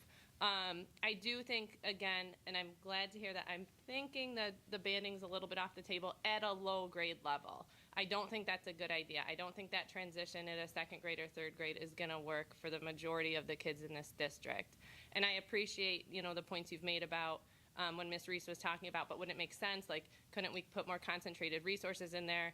And I do get that, but I also believe that our teachers that we currently have in the district are giving 100% every day. I don't think that's going to change whether we're in a banded school or in a community school. They're giving 110% every day, but at the end of the day, these kids go home to the same household. It doesn't matter what they're doing. They're going to maximize the potential of these students, whether in a banded school or in a community school. So I don't think that that's a rational argument at this point. But I do want to say that I completely agree with Brianne. I think that we're on the right path of moving the needle towards the higher grade level. I think we have to get the right people around the table to figure out what that is. I don't know if it's a 5 to 8. The idea of my daughter's at 5th grade going to school with an 8th grade boy is giving me a heart attack right now. But I gotta calm down about that one a little bit. Seriously, is it 6 through 8 versus 5 through 8? I don't know, and I don't know what the options look like as far as those numbers. I mean, if we're gonna do 5 through 8, I think most people would be comfortable obviously doing 6 through 8. It's just a little bit older of an age group. I don't know if it's the number of students that impacts that, or why we wouldn't look at a 6 through 8 versus a 5 through 8. Like Brianne said, I think the transition would be difficult. There's no space at Stroud for it. What was that? There's no space at Stroud for it to go 6 through 8. Creating 1,200. So the building of the new school is what would accommodate the 5 through 8, is what you're saying? Okay. So, I mean, I think we still have to look at options for that. I think we can't lose all things. Again, we don't want to add in another transition with like a 5-6, but also if it's a transition later, we have to be open to that, right? We have to think about all options. So I 100% think we're on the right path, and I just want to say thank you guys for listening to us and coming up with some alternative options. I do want to say I appreciate the consultants. I don't want to know how much we paid them, but I think they caused more confusion than helping in this matter. So I think prior to doing this again, maybe we think about that a little bit, because I'm not quite sure if that was the right move to make, and I'm not quite sure it helps things in this matter. It's almost done, right? Realistically, we shouldn't have started having these conversations Exactly. until they provided a final report. Yeah. We got a little bit ahead of ourselves altogether as a group, but they are done. They provide their final report. That's a good thing to hear. Okay. that's good. And I don't even want to know how much we paid them from our And I district. think the confusion of thinking that we weren't hearing is we were trying to, we were hearing things at the same time as you guys. Right. So we're all sitting up here processing what he's saying and listening to what you're saying and leaving like deer in the headlights. Yeah. No, that's good. It was a lot to consume for us too. And I think that as long as, like, you're working with us, we as parents, obviously, nothing's going to give everybody pleased. We have to do what works best. I think as long as we can move that transition at a low age off the table, I'll be happier. Again, with Brianne, if we could do K through 6 forever, I would be super happy. But I just want to say thank you. Appreciate being open and for all the parents who have advocated for this. So thank you. Thank you. Thank you. And we do think the overwhelming consensus, I think we haven't talked about this, but we do think the overwhelming consensus is isolating pre-K. I know one of the models way early, probably November maybe, had said like even like a pre-K 2, like there were several permutations. But we want to grow that pre-K program, and we need an appropriate space to do that, like and add more sections. We have more grant funding. But I think there was, from both the educator and family side, a consensus that that program works best when it's its own little niche. I didn't want to forget about that in case there's pre-K or parents who don't have that age yet. Hi. Hello. I just want to brainstorm a little with you. Sure. I'm glad that banding is probably off the table. Sorry, Paul. All right, Tanya. But I think we need to just remember we have to work with the buildings we have. And I know for years and years and years, we tried to make them all the same. They're never going to be the same. We're never going to have the same site at each one. We're never going to have the same size gym at each one. Let's work on the buildings that we have, right? I'm sure there's tweaks we can do at Ridge for the gym to make it bigger, but not really expand out to the back. We could also move pre-K there with the district, and sorry everybody, don't get mad at me, but for the reasons of the site and all that, but what if we restore Clough as an elementary? Right. They're all temporary partitions. Yep. They can come down, the gym can be, those walls can come down. Build a new K through 6. I mean, it sounds resoundingly that K through 6 is the preference in the community, right? Is that still off the table? I know at the beginning, we don't want to build a new elementary, it's not fair, but to me, that just seems like the option that we need, and it's in the catchment zone, Build a new K through 6 at RFA. Has that been taken off the table? I guess I'm just asking as a brainstorming question. Yeah, I don't see how that's logical for us, so. It wasn't the whole idea that we needed something that we can do short-term that would also take us long-term, that's why. Yeah, and I waiting think for that building, because we need help. the educators at the higher level have said, like, there's pros and cons to it definitely, especially where teacher certifications, I think that's another reason of 5, 8, because when you have 5, 6, that group of teachers is one certification, and when you have 7, 8, it's another, okay? So that's one reason. It's hard to have a 6th grade teacher be like, I'm gonna go cover that 7th grade class, because their certifications are not as specialized for their subject. So that's something that Mr. Blake had brought to us at one point 2 years ago when we looked at 6, 8. But I think overwhelmingly we hear a lot from the middle school educators about, again, preparation and that being a tough time. And we hear from the elementary schools that it's a tough age and they don't. When my kids were in 6th grade, they were not the same as when I was in 6th grade. Like, the world is different and the kids are different. So, but when we said 6, 8 and we looked at the annex and nobody wants to isolate them and put them in their own building. The annex and by itself and 1,200 kids just at Strow has a ton of logistical concerns, and so that's where the other shift went. And again, with the mindset that we would do whatever tweaking needed to be done at Strow, and we would design, whether it was renovating Clough and making the new building at Turn Road a new elementary, and then using Ridge for pre-K, or building a new 5, 8 at Turin and making Clough an alternative elementary, that I kind of keeping 5, 6 in their little world, and 7, 8, so while they're in the same building and having some of the same experiences, still understanding that they're a different age group but it gave us 2 800-student buildings instead of 1 1,200, and all the concerns that most of the Stroud community brought forward about isolating or annexing 6. So it was a lot of But logistical. I I think you think asked 5 about- and 6 would be better, you know, than just 6 on their own. Like, we know Stroud's not gonna work for an annex, right? That was just a, Not without losing a lot for them and having to figure out a cafeteria, and Yeah, we yeah, just it don't just know that doesn't that's, work. after we Yeah. just put 25 million into exactly, it. Like, exactly. So, yikes.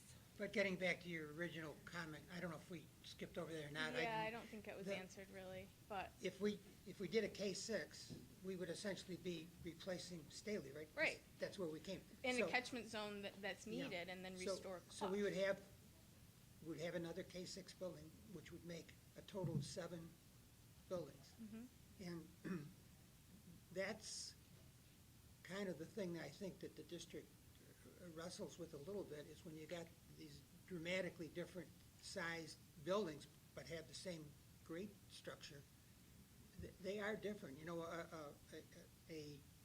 as I mentioned before, a K-6 building that only has 2 sections per grade level is a lot different than a Dente or a Bellamy that has 3, 4, 5 in terms of the way it functions and the way it's able to offer, you know, students things. But you could do it. But it would be going back in that direction. I guess that's the question. But I guess we need to ask the public, the teachers, everybody, what's more important? You know what I mean? Equality of size in a building, or the way everyone's delivered education? Yeah, well, you know, the thing that, I didn't say it, but I did put it in a write-up that I did for the board. You know, when you look at our district, everybody knows it's very large, and it's very diverse. So we got, you know, some inner city type environments, a lot of little suburban communities where, you know, housing. And then we've got a lot of really, you know, sort of isolated residents that are embedded in this actually rural community. I mean, there's literally, you know, miles sometimes between houses or bus stops or whatnot. Yeah. And into that, we've got 6 or 7 community schools. So what does a community school look like, you know, when you're a Stokes or way out north someplace versus a Fort Stanwix or something downtown? Right. Probably Gansevoort would be the other Gansevoort example, because is- it's a classic, you know, inner city, all Right. walkers or mostly walkers, yeah. Right. And so, I guess, honey, I would say the conversation came up before we lost Staley. The conversation of the inequities and the performance issues and the overcrowding was an issue when we had Staley. Losing Staley just compounded it. But you know, I think the dialogue started in 20, like you said, about 3 or 4 years now. yeah, but I kind of disagree with you, Tanya, in terms of, I know what you're saying, the inequities between the schools, but as somebody else pointed out, I guess it was Kelly Reese, our district has got like a 60-some% poverty and about a 20-some% classification rate for special ed. You know, all of those are related to, you know, poor performance. They tend to go hand in hand. But that's our district, right? And I don't know that you can fix that problem with districting, you know. Right. It's I mean, you could do some, you know, we obviously have some schools that are very much different from other schools in terms of their wealth level or something like that. But Yeah. but overall, we've got those big numbers and Yeah, and I think, you know, at the forefront is reducing class sizes. So how do we do that physically? I think we need to start there. So at Stroud, at the last meeting that we were at, a lot of Stroud staff came out and spoke to us, and they're full. Yeah. They're very full. So to not give them some relief, I just don't, and then build another elementary school, it'd be a little tough for me to just be like, okay, it's fine. I mean, it makes sense. If you're looking at it, we're losing this, let's just build another elementary school. But if you're talking to staff at Stroud, they need help too. Their classes are full. They have cafeteria, it's small, they're full. The cafeteria's been a problem for 20 years. So they need help as well. So it might be. but I don't want you to lose the bigger picture Mhm. because Stroud was just renovated as well. So I'm gonna answer only because you mentioned something that a lot of the community might not be aware of, and I think a lot of people up here, sometimes we overlook it. The project started when Staley was open, and the purpose of the project was knowing that we couldn't continue to use Staley, and you couldn't renovate Staley. So Staley was in a Fort Stanwick situation. In order to renovate it, you had to bring it up to current code. It would have cost Wasn't it 80? 40, 50, $60 million, as you know. You know this. But not a lot of people do. There's no way the district could afford that. It would have been 35% increase in taxes to replace Staley. So the purpose of the project was, how can we better disperse the kids amongst the buildings we have? Maybe you fit Clough in there, and then you close Staley, and you start to go that way. That changed dramatically when Staley closed, right? The one thing, and so directly answer your question, the K-6 option I don't think has really been on the table, not because people have said, no, we don't want to do that, just probably because we've been focused on the initial purpose of the project, right? The idea that you can do 2 middle schools now might not be different than the concept that you can continue to do 7 K-6s, because what once was the problem of funding that replacement is gone. Right. We don't have the funding problem, because if we can move, and to those people that are concerned about how quickly do you move, you have to understand the way the funding will work. We have an option, and I've said this publicly, you might not have been around for it, and that's part of what's put pressure on these folks. If we move fast enough to tell FEMA what we want and what we're doing, they fund us to what we're doing, versus waiting for them to say, well, we think you owe this amount of money. So if we can develop something that says we want $80 million, we're gonna be more likely to get $80 million than to wait for them to come back and say, we only think you need 30.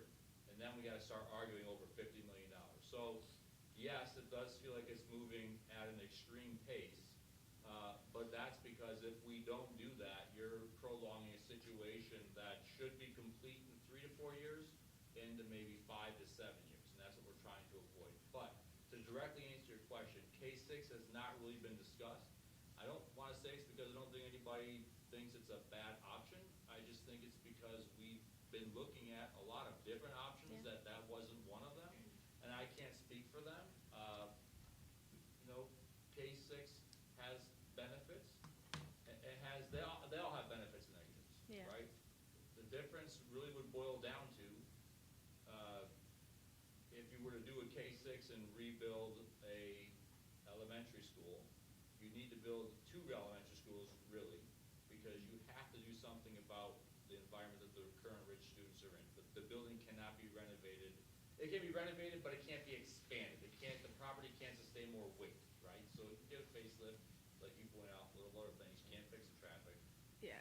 Stokes, to Mr. Haggerty's point. You can improve things there, Yes, you can improve things, but you it'll can't never be a gain- Bellamy or a you can't Denty, gain you know? space. So to Mr. Haggerty's point, if you want elementary schools that are, and I think Tanya said a lot, better balanced, you can use the FEMA money to build schools that are more equivalent in size and use the lines to rebalance the population. We just haven't had that conversation because it's not something that has come forward, and in their defense, as they've said, they've been hearing proposals and then hearing feedback and trying to react and come up with what's gonna be the best possible solution. This group up here may have heard people say, is K-6 an option? And they might go back and talk about that, and it might come down to a K-6 or a K-4, 5-8 option in the end, or a K-6, K-4, K-5 option.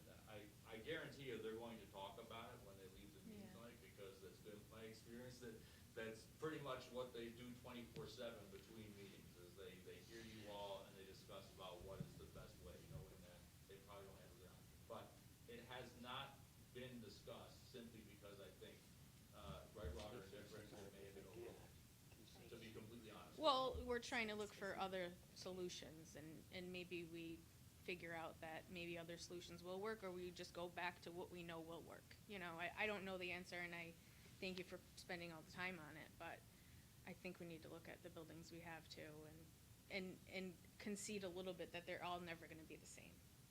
Especially if we're keeping, you know, Gansevoort and, you know, they're just all never gonna be the same. How can we get the class sizes down? I think we need to really focus on that, but thank you and good luck. Thank you.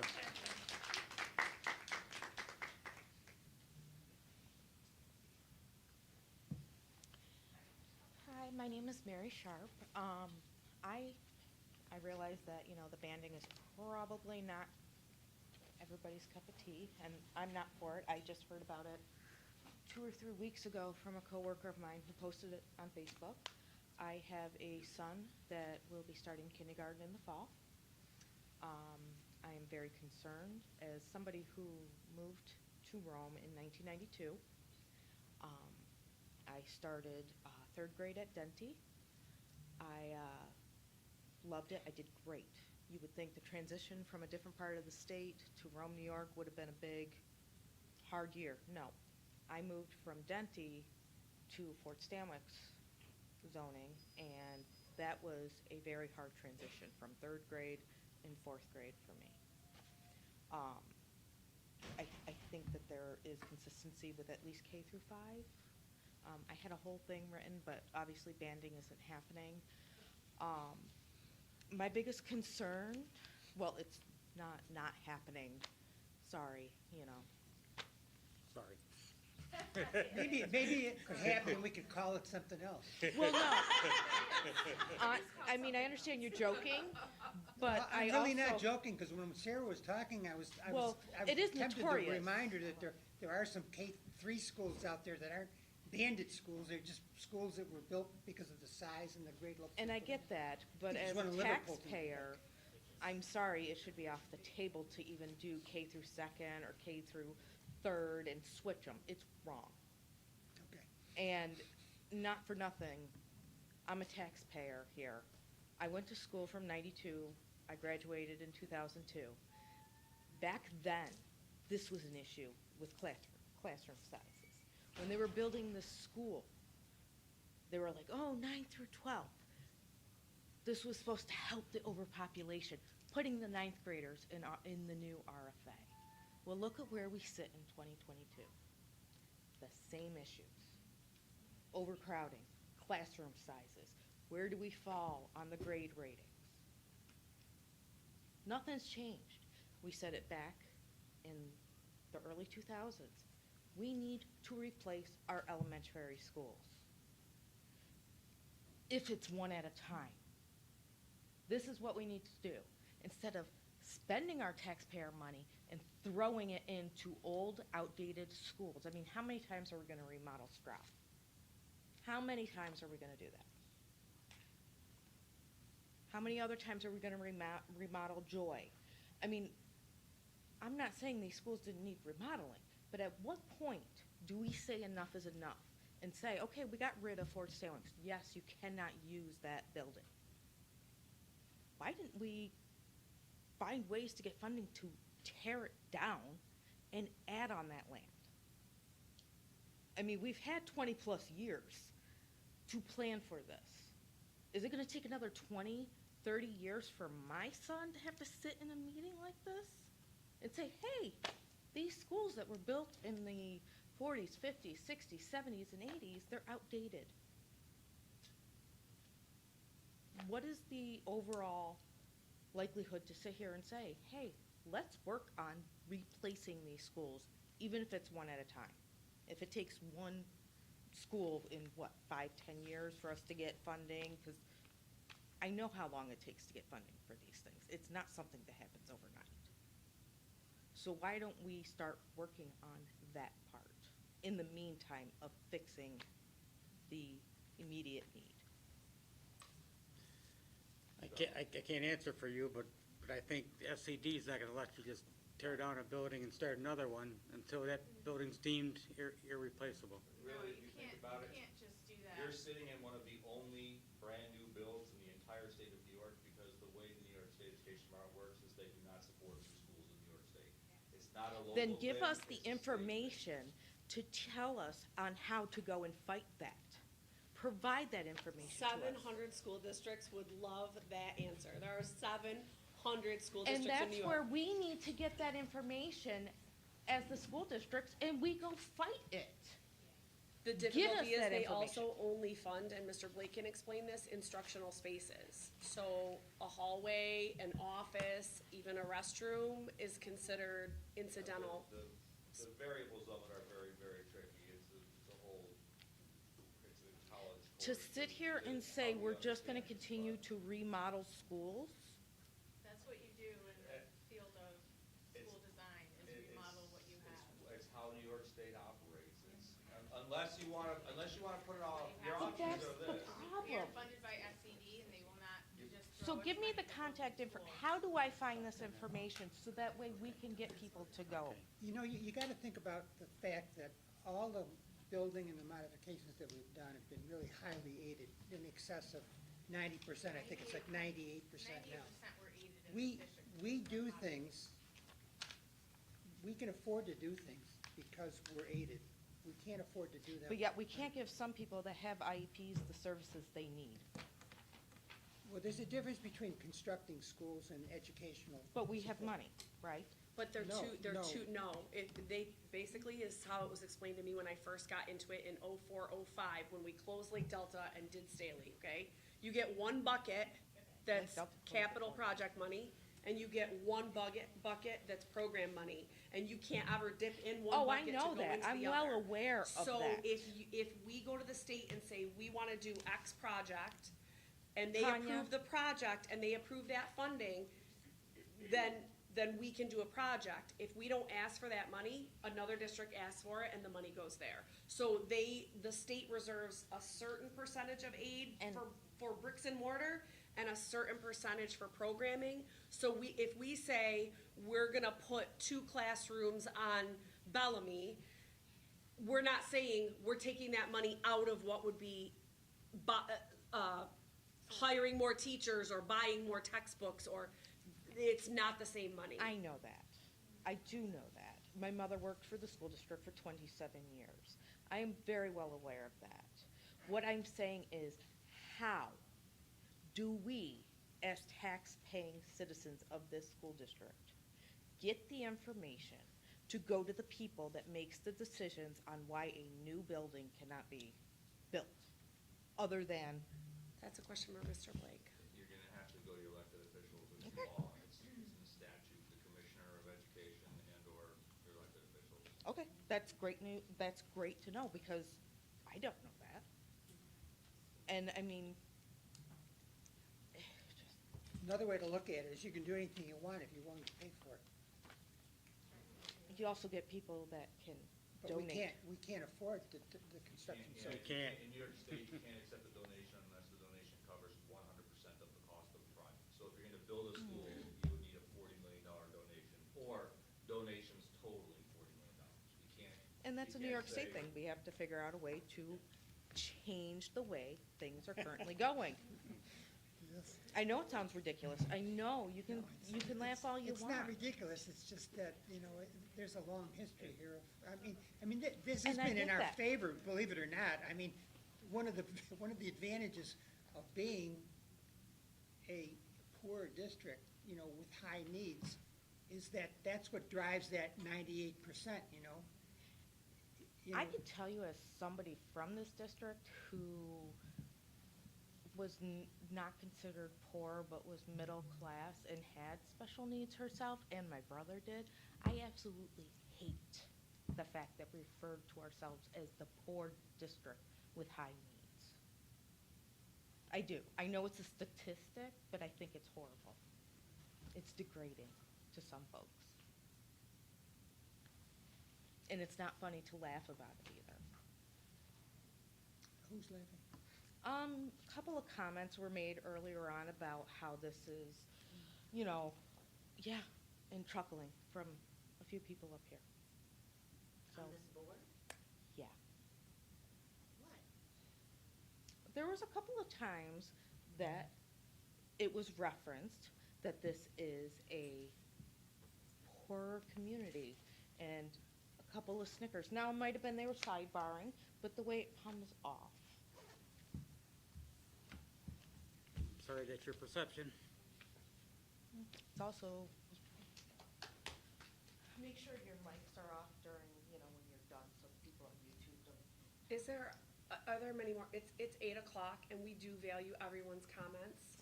Just quickly, correct me if I'm wrong, the final decision is being made when, like March 15th? No, No, okay. when we are trying to find a balance between, as what Mr. Blake has said, making sure that we're prepared to go forward with any referendums and things in a timely manner and be able to respond to FEMA.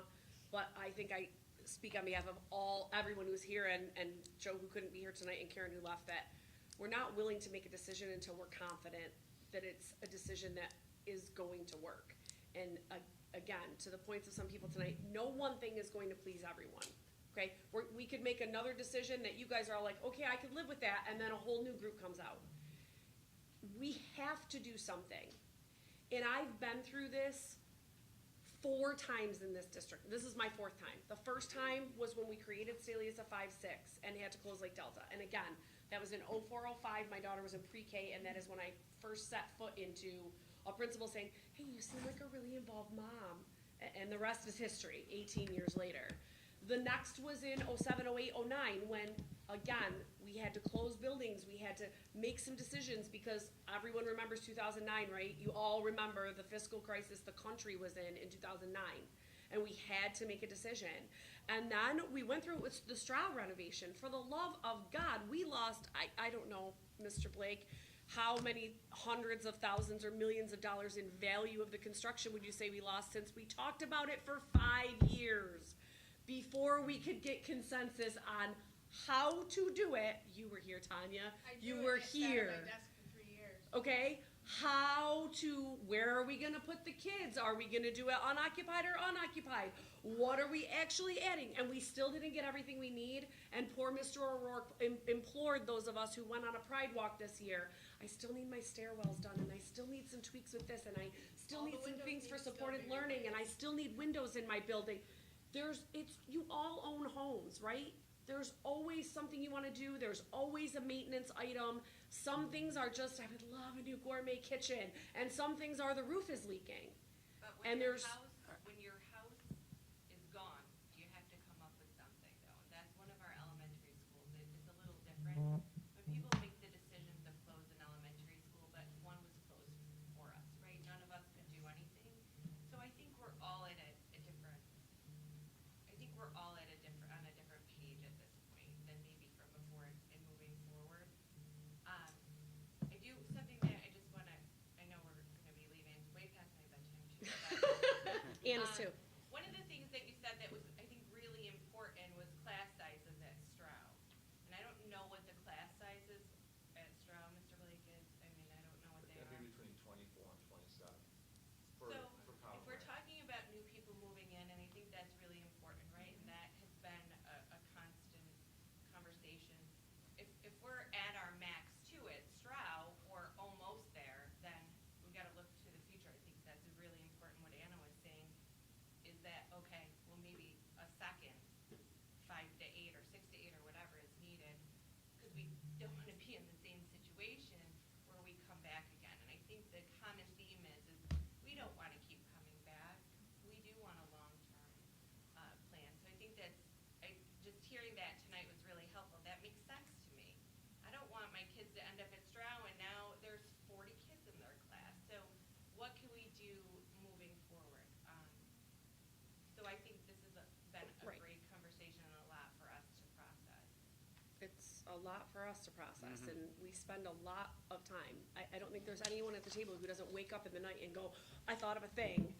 Or sit up for a couple of hours literally on your phone, on the internet, or then waking up in the morning and emailing the group an article, or texting someone a question, like, Not only that, it's everyone reaching out to us, like privately, like, and giving us new ideas, and then bringing it forth to everyone else. That's super important, and we appreciate that. but the point we were making is, every time, okay, and for me personally, it's my 4th time as well as Mr. Haggerty, because he was new to the board, I believe, when Lake Delta, pretty new to the board when Lake Delta closed and the Staley 5-6 configuration happened. And with every one, there's never going to be 100% buy-in, and the boards, no matter who's sitting up here, no matter what 9 people it is, have to make decisions that someone is not going to love. But we have to ultimately do something that in the long term makes us a competitive, desirable district, because to the point of the last speaker, no one wants to hear that.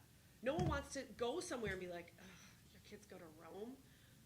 My kid is in the top 10 this year, okay? He's gotten an outstanding education. He's leaving with 13 college classes under his belt, and his hardest decision is gonna be which college to go to. And your valedictorian is from Bellamy, right? Or the salutatorian's from. No, she went to Denty. Loren went to Denty. But I mean. But when you point talk being about- that, like, but I also have 3 kids with 3 different experiences, so I understand what you're all saying, right? I understand what you're all saying. Banding, though, is a real big, I mean, that's like a shock to the system. That's all, there's different schools are closed, I get that. But banding changes the way we've been doing these for so long, and it's a shock to the system. It's not just, I get there's gonna be whatever decision, I know. You could make a decision that I'm like, I don't want it, I get that. But the banding piece, sorry, Paul, it just is a big, it's a big. We get that, and we are hearing that. But the other piece of that is just, what's the definition of insanity, right? Doing the same thing over and over. Just, the most dangerous thing you can say is, well, that's the way we've always done it. So we are trying to find a balance between classrooms, there's like a video about it, Prince EA, and he did a video about like being mad at education, and like, here's a phone from 100 years ago and a phone today. Here's a car from 100 years ago and a car today. Here's a classroom, and sadly our classrooms don't look that different, and they need to. Our kids learn differently, especially when they're glued to these, right? Like quick bursts of information, or we're trying to find the balance between buildings, bricks and mortar, what do we have and what can we do? How much money do we have? And how do we educate the kids in the best way possible, while also getting all of the community and all of the teachers to understand why that's the decision and how to make it work. Those are all the things we're thinking about, and I don't think any of us are ready to make a decision until we know that we've gotten as close to that as possible, checking off that list that I read in the beginning. Like, that's where we all started with this before COVID and a flood. So can I go home tonight knowing that banding is not going to happen? Mr. Hagedorn will probably still talk to us about it, and there will still be little nuggets in my brain that say it's working in some places, but I can be came pretty forward with a comfortable. compromise because I think as a group, we know it's not something that that the community is ready to Yeah. do. Because I think you'll feel a lot less pressure if you say tonight, guys, we hear you, we hear what you're saying, we hear your arguments, we're not considering banding. Mr. Blake just told us that the consultant's taking that off the table, so. Excellent. There you go. He's already said it will not be one of his recommendations in the report. Perfect. Absent any other. So you can comment. sleep well tonight. Absent those. But I would like to add that it is a misconception that we never didn't. We always did. And I really think that's important that you know that, because we were always listening.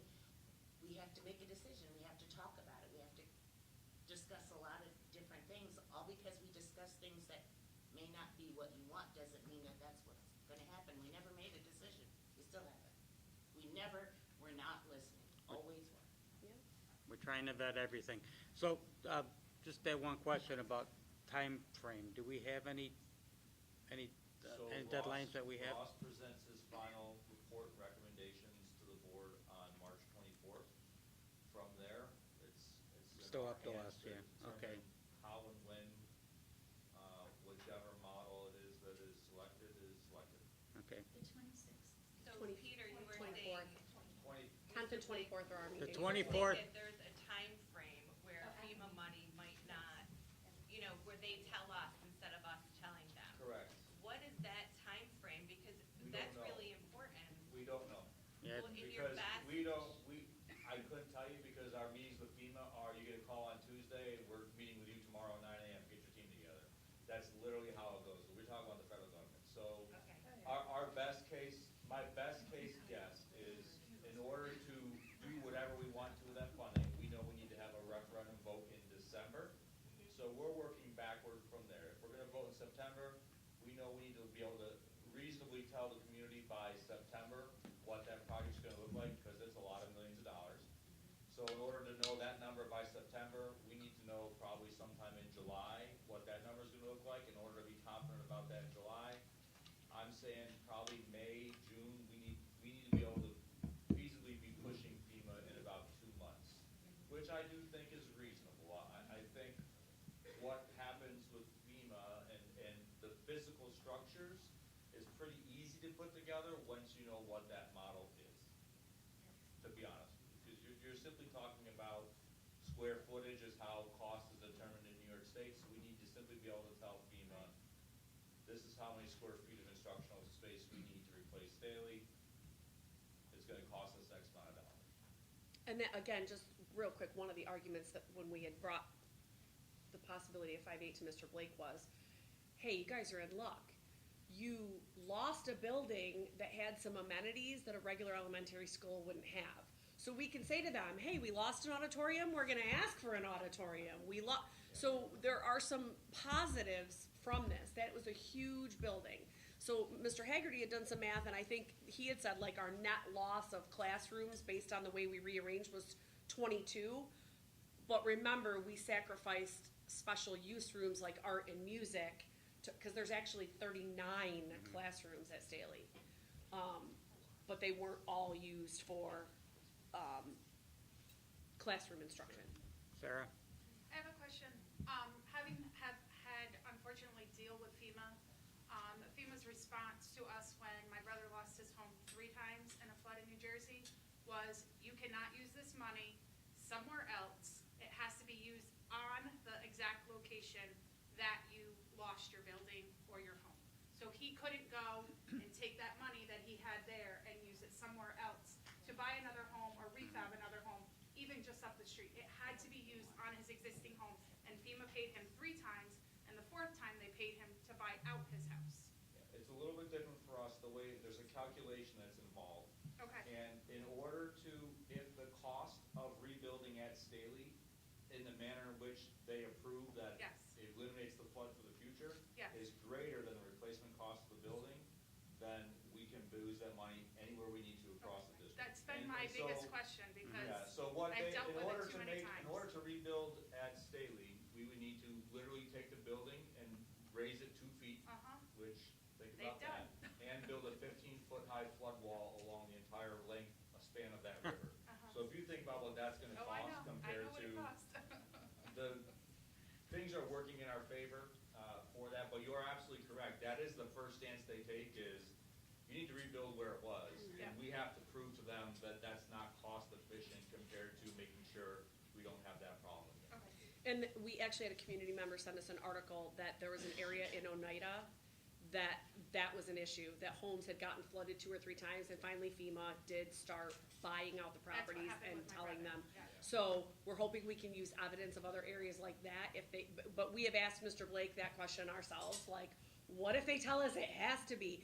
And we have a rendering from 2019 from the architect of, because the initial thought before that flood was, okay, if we're gonna rebuild at that site, we'd we'd get rid of the classrooms, just keep the gym and go the other way, like to get away from the river, and I feel like that was like $70 million or. But it's still in the flood. Still in the plane, yeah. Right, but it was like $70 million, and that was using part of the existing structure.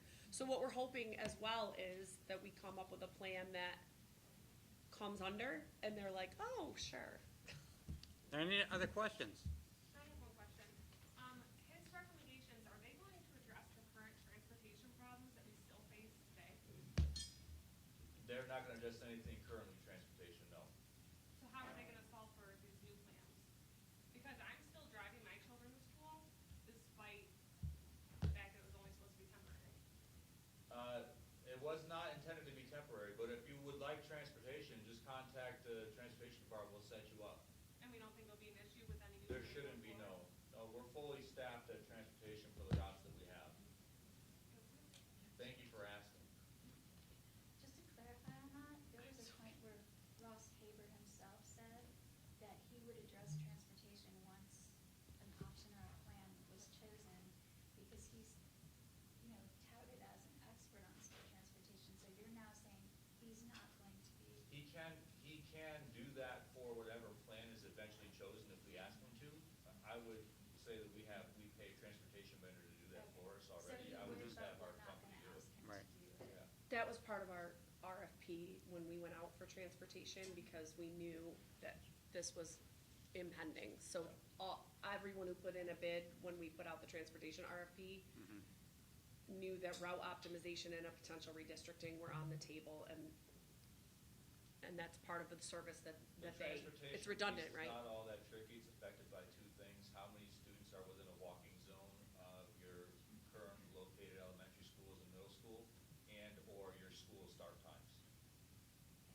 And that's a BOCES. For whoever wants to ask the follow-up question, Rome City School District cannot change its time by itself. Our whole BOCES cohort would have to do it, which is 9 districts, right, Peter? But it should be a conversation, because we know the evidence, right, about older kids and needing more sleep. Just saying. But we ask that question to Mr. Blake all the time. And just to clarify, the 24th with the 2 recommendations from the consultants, I mean, obviously if 5-8 was not even on the table with them, like those, they're still gonna present their 2 main scenarios. They're not incorporating this new idea into them. This would be our own separate idea. We don't know what we're gonna see, but we did ask Mr. Blake to share that. They're Possibility aware with that him. the 2 middle school, ironically, their first recommendation prior to a public meeting was a 2 middle school model. And it was not met favorably or positively or negatively back then when they were meeting with different people. So they took it off the table immediately. Their 2 middle school model also included the grade banding, so it was like a K2, 3, 5, 6, 8, 9, 12. So they've done some work on that. I don't know if any of them are watching tonight. They're aware of tonight's meeting, and I said that they could watch, they could hear the conversation. But they're aware that the board had kicked around a possible 2 middle school idea. Okay, so that might be a new option they propose. It could be one of their, and the K6 thing could be something that they propose. I guarantee you they're gonna watch the meeting from tonight. Thank you. So just one last thing, just remember, we're a team, we're not up here trying to do anything, we need your help. We need your buy-in on anything we do, so we're a team, and I'm very pleased with the back and forth tonight, so thank you very much. And have a good night. Thank you for riding it out with